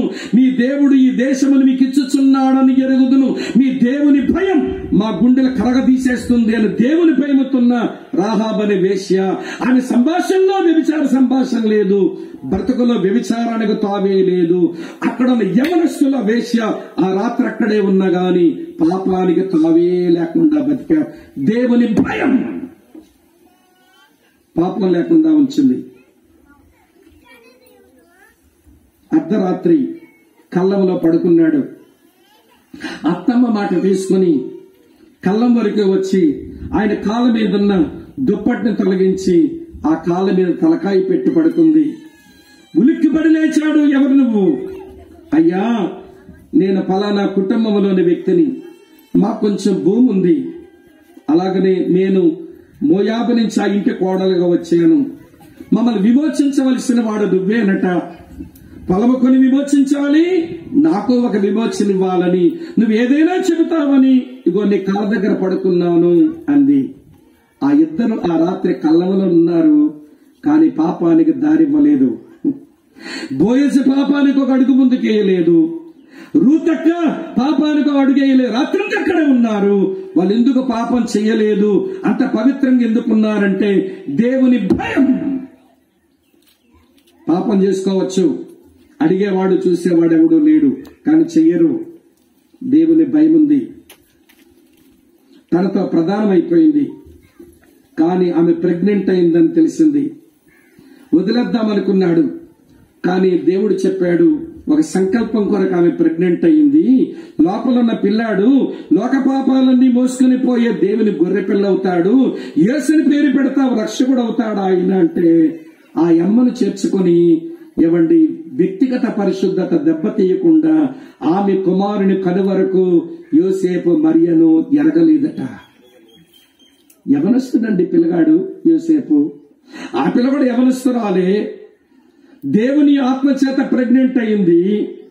కానీ పాపాలు యోసేపు గాని మరియ గాని ఒక్క ఏమండి అడుగేయలేదండి. వాళ్ళు ఎందుకంత పవిత్రంగా ఉన్నారు అంటే నేనంటాను దేవుని భయం. నాకు అనిపించింది ఈ పిల్ల పొట్టలో దేవుని కుమారుడున్నా యోసేపు ఆమెను అపవిత్రపరచిన ఆ దేవుడు ఎంత బాగా నమ్మాడు యోసేపుని. దేవుని నమ్మకాన్ని వమ్ము చేయకుండా తన పవిత్రతను ఎంత బాగా కాపాడుకున్నాడు యోసేపు అనే కుర్రగాడు. మరి కూడా అలాగే పవిత్రంగా ఉంటుందని ఎంచాడు. పాపం చేయడానికి అవకాశం ఉన్నా దేవుని భయం ఉంటే పాపం చేయకుండా పవిత్రతను కాపాడుకుంటారు. అక్కల్లారా, చెల్లాయిలు, అన్నయ్యలు వినండి. ఈ రోజున మన పెద్ద వయసుకు వచ్చాం. మన వెనకాల మరొక గుంపు వస్తుంది, చిన్నపిల్లలు, యవ్వనస్తులు. పవిత్రంగా బ్రతకడానికి రోషం, పవిత్రంగా జీవించడానికి పౌరుషం, అది మనం నేర్చుకుని మనం నేర్పించకపోతే మరో తరవలో సంఘం అంటే అపరిశుద్ధుల గుంపు అన్న పేరు వస్తుందా? సంఘం అంటే ఇది ఒక పాపుల గుంపు అని పేరు మిగుల్చుకుంటామా? ఇప్పుడు చెప్పండి. మిమ్మల్ని పిలిచిన వాడు పరిశుద్ధుడై ఉన్న ప్రకారము మీరును పరిశుద్ధులై ఉండండి. సమస్త ప్రవర్తన యందు పరిశుద్ధులై ఉండండి. పరిశుద్ధత ఎందుకు లోపించిందో 5 కారణాలు చెప్పాను. పరిశుద్ధత ఎలా వస్తుందో మధ్యాహ్నం మీతో చెప్తాను. మొదటి కారణం, అమ్మ వింటున్నారా మీరంతా? ఏమంటే దేవుని చూపించాలని ఆసక్తి లేకపోవడం. రెండవ కారణం, హృదయంలో యథార్థత లోపించింది. మూడవ కారణం, శరీర బలహీనత గురించిన జ్ఞానం లేదు. నాలుగవ కారణం, శరీరమందు శ్రమపడే మనసు లేదు. 5వ కారణం, దేవుని భయం లేదు. నేను ఎప్పుడు క్రైస్తవులతో మాట అంటాను, దేని గురించైనా ప్రార్థన చేయడం మానేయండి, పర్వాలేదు. కానీ దేవా, నీ భయం లేకుండా బ్రతికే బ్రతుకు నాకొద్దు. నీ భయం నాకు నేర్పించవా? నీ భయం నా హృదయంలో నింపవా? నీకు భయపడుతూ జీవించే జీవితం ఇవి ఒక్కటి అడగండి, అన్ని బాగుంటాయి. మనం ఇది ఒక్కటే కోల్పోతున్నాం, మిగిలినవన్నీ కోరుకుంటున్నాం. కనుక ఈ మధ్యాహ్నపు వేళ నిన్ను పిలిచిన దేవుడు పరిశుద్ధుడు. ఆయన గురించి చెప్తాను మధ్యాహ్నం. ఏమండి, ఆ దేవుడు పరిశుద్ధులుగా ఉండడానికి మనల్ని పిలిచాడు, పరిశుద్ధులుగా ఉండమని కోరుతున్నాడు. స్థానములో పరిశుద్ధత ఇచ్చాడు, స్థితి అందులో పరిశుద్ధత కోరుతున్నాడు, సంపూర్ణ పరిశుద్ధత ఇవ్వాలని ఎదురు చూస్తున్నాడు. తల వంచండి, కళ్ళు మూసుకోండి, ప్రార్థన చేస్తాను. తల వంచండి, కళ్ళు మూసుకోండి. మోకరించే వెసులుబాటు ఉన్న వాళ్ళు మోకరించండి. ప్రభువా, పరిశుద్ధ దేవుడైన నీ చేత రక్షింపబడి సంఘం అనబడిన నీ కుటుంబంలో మమ్మల్ని సభ్యులుగా చేసి మీరు ఎలాగ పరిశుద్ధ దేవుడవో మమ్మల్ని పరిశుద్ధంగా ఉండమని మీరు కోరుతున్న మా జీవితాల్లో వ్యక్తిగత పరిశుద్ధత లోపించింది నాయన. మా ఆలోచనల్లో, మా మాటల్లో, మా వినికిడిలో, మా చేతల్లో, చివరికి మా నడకలో మీకు ఇష్టము కానివి చోటు చేసుకుని అపరిశుద్ధతకు మేము తావిచ్చి దారిచ్చి మా జీవితాల్లో మేము చాలా నష్టం తెచ్చుకున్నాం. ఆ నష్టం మా కుటుంబాల మీద, మా పిల్లల మీద అది ఏలుబడి చేస్తూనే ఉంది. అది మా కంటే కనబడతా ఉంది. ప్రభా, మమ్మల్ని పరిశుద్ధపరచవా, మమ్మల్ని పరిశుద్ధపరచవా. నీవు క్షమించలేని ఏ పాపం ఈ భూమి మీద ఉండగలదు నాయన. నీలాగా పాపాలు క్షమించగలిగిన దేవుడు ఎవడున్నాడు బాబు? ఇగో నీ క్షమాపణ కొరకు నీ వైపు వస్తున్నా. మీరు నన్ను క్షమించండి, పరిశుద్ధపరచండి. నన్ను ఒక కడిగిన ముత్యములాగా చేయవా ప్రభువా, ఒక కడగబడిన ముత్యములాగా నన్ను చేయండి నాయన. ఇష్టంతో ప్రార్థన చేసుకుంటారా? ఇష్టంతో ప్రార్థన చేసుకుంటారా? ఇంతసేపు వాక్యం విన్నాక ఈ వ్యక్తిగత అపరిశుద్ధత ఏదో, దేవుని హృదయాన్ని గాయపరిచే పాపం ఏదో నాది నాకు, నీది నీకు, మనదందరిది మనకు తెలుస్తూ ఉండగా విరిగి నలిగిన హృదయంతో, పశ్చాత్తాపంతో ప్రభు తట్టు తిరుగుదాం. ప్రేమ కలిగిన మా ప్రియమైన తండ్రి, ఈ మధ్యాహ్నం మా ముందుకు మీరు తెచ్చిన లేఖన భాగాల కొరకై స్తోత్రాలు చెల్లిస్తున్నాం. మమ్మల్ని పిలిచిన దేవుడు పరిశుద్ధుడు. నేను సమస్త ప్రవర్తన యందు పరిశుద్ధంగా ఉండాలని కోరావు. కానీ మాకు తెలియక, మా అజ్ఞానంతో, మా బలహీనతలతో పాపం చేసిన వారమే అపరిశుద్ధతను మూటగట్టుకున్నాం. మీరు క్షమించి మమ్మలను నీ రక్తములో కడగండి. సిలువలో మీరు కార్చిన రక్తధారల్లో ఓ ప్రభువా, మా పాపాలు క్షమించి పవిత్రపరిచే శక్తి ఆ రక్తముకు ఉంది గనక మా మీదకు నీ రక్తం ప్రవాహంలాగా రానివ్వండి. మమ్మల్ని కడగండి. మా ముందున్న కూడికలో కూడా మాతో మాట్లాడండి. యేసుక్రీస్తు నామాన్న స్తోత్రించి నీకే ప్రార్థిస్తున్నాము తండ్రి. ఆమేన్.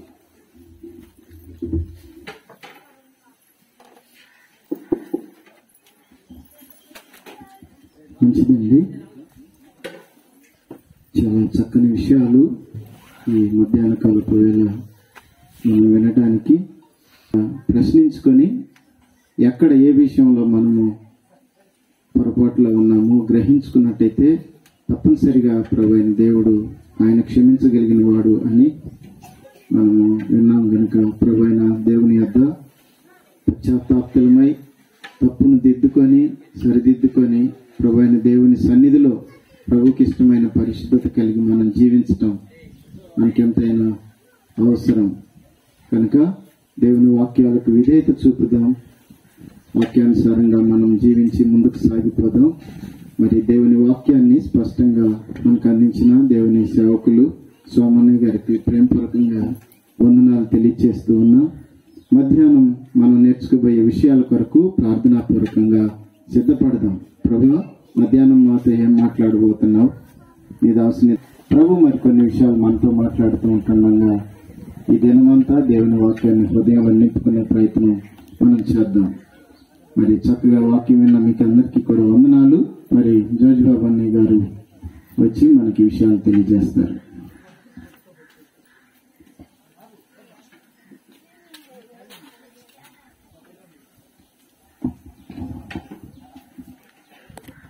ఈ సబ్జెక్ట్ మీద కానీ అన్న కాల్ బాగాలేకపోతే రాకపోవడం మీటింగ్ అయిపోయింది పోయిన సంవత్సరం.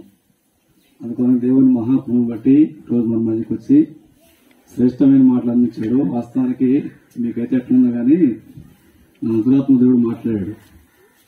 మీరు తిరుగుతున్నారులే అనుకున్నారు కానీ మీరు అటు ఇటు మనసంతా ఇక్కడే ఉంది అని చెప్పే వాక్యం మీద పరిశుద్ధ ఈ నెలలో మొదటి ఆదివారం డేట్ ఇచ్చాడు చూస్తూ. ఆ రోజు నుంచి ప్రార్థన చేస్తున్న వ్యక్తిగతంగా మా సంఘానికి కూడా చెప్పాలా ఈ సబ్జెక్ట్ గురించి మా సంఘానికి చెప్పాలా. ప్రభు నాకు ఇచ్చాడు పేరు ఎక్కడున్నా అన్న నేను వెళ్ళాను అన్న దగ్గరికి, అన్న ఈ సబ్జెక్ట్ మాట్లాడాలని చెప్తే తప్పుడు మాట్లాడుతున్నాడు. ప్రార్థన చేసాం రాత్రి అంతా, నిన్న వర్షం ప్రార్థన చేసాము, ప్రభు సాయం చేశాడు. దేవుడు మా మధ్యకి మరి దేవుని సేవకు నడిపించి శ్రేష్టమైన మాటలు అందించిన స్వామికి మా సంఘం తరఫున హృదయపూర్వకంగా వందనాలు తెలియజేసుకున్నాం. అయితే ఇప్పుడు వచ్చి మీకు అందరికి భోజనాలు ఉన్నాయి, ఎవరు కూడా వెళ్తారు, అందరూ భోజనం చేయాలి. మరలా మీటింగ్ 2:30 ప్రారంభమైంది. మరలా మీటింగ్ 2:30 ప్రారంభమైంది. ప్రతి ఒక్కరు కూడా భోజనాలు తిన్న తర్వాత అందరూ ఎక్కడికి వచ్చి మళ్ళీ వాక్యం ఉండి అన్న పొద్దుగోలు రాడు మన దగ్గరికి సంవత్సరం ఒకసారి. ఇప్పుడు అది ఈ రోజు అవకాశం ఉంటే వచ్చాడు కాక వస్తాడో తెలియదు మనకి. అదే మన దగ్గరికి మన చిన్న సంఘం ప్రేమతో మన దగ్గర వచ్చాడు, వాక్యం చెప్పాడు. అందరికీ మరి భోజనాలు ఉండి మరి హృదయపూర్వకంగా భోజనం చేసి ఎలా తిరిగి వస్తాను. 2:30కి మళ్ళీ మీటింగ్ ఉంది. అందరికి వందనాలు.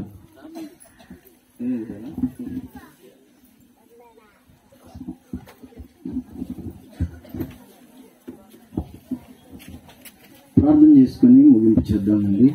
కృపామయుడు అయిన తండ్రి, జీవాధిపతి అయిన మా ప్రభువా, శ్రేష్టమైన మీ పాద సన్నిధిలో మా శిరస్సులోంచి కృతజ్ఞతలు చెల్లిస్తున్నాం.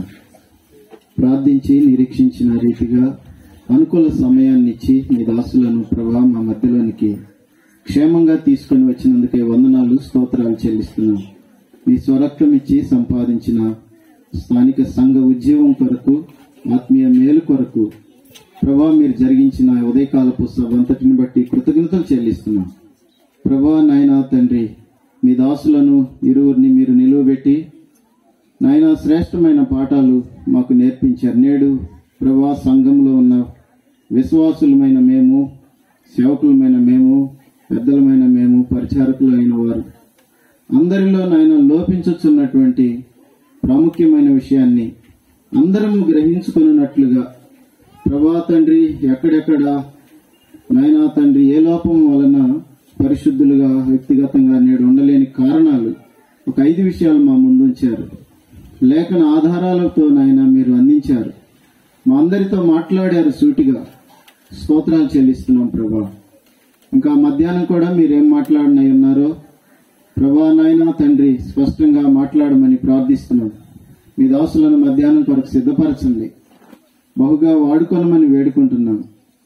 మేము కూడా సిద్ధపడి రావడానికి సహాయం చేయండి. ఈ ఉదయకాలపు కూడికలో మీ సన్నిధి మాతో కూడా ఉంచి క్రమంగా మర్యాదకరంగా జరిగించి శ్రేష్టమైన తలంపులు అందించినందుకై కృతజ్ఞతా వందనాలు స్తోత్రాలు చెల్లిస్తూ మధ్యాహ్న కోడిక కొరకు మమ్మల్ని సిద్ధపరచమంటూ మా రక్షకుడును విమోచకుడునైన క్రీస్తు యేసు అమూల్యమైన నామం పేరట స్తోత్రములు వందనములు చెల్లించి ప్రార్థించి వేడుకొనుచున్నాము తండ్రి. ఆమేన్. అందరికీ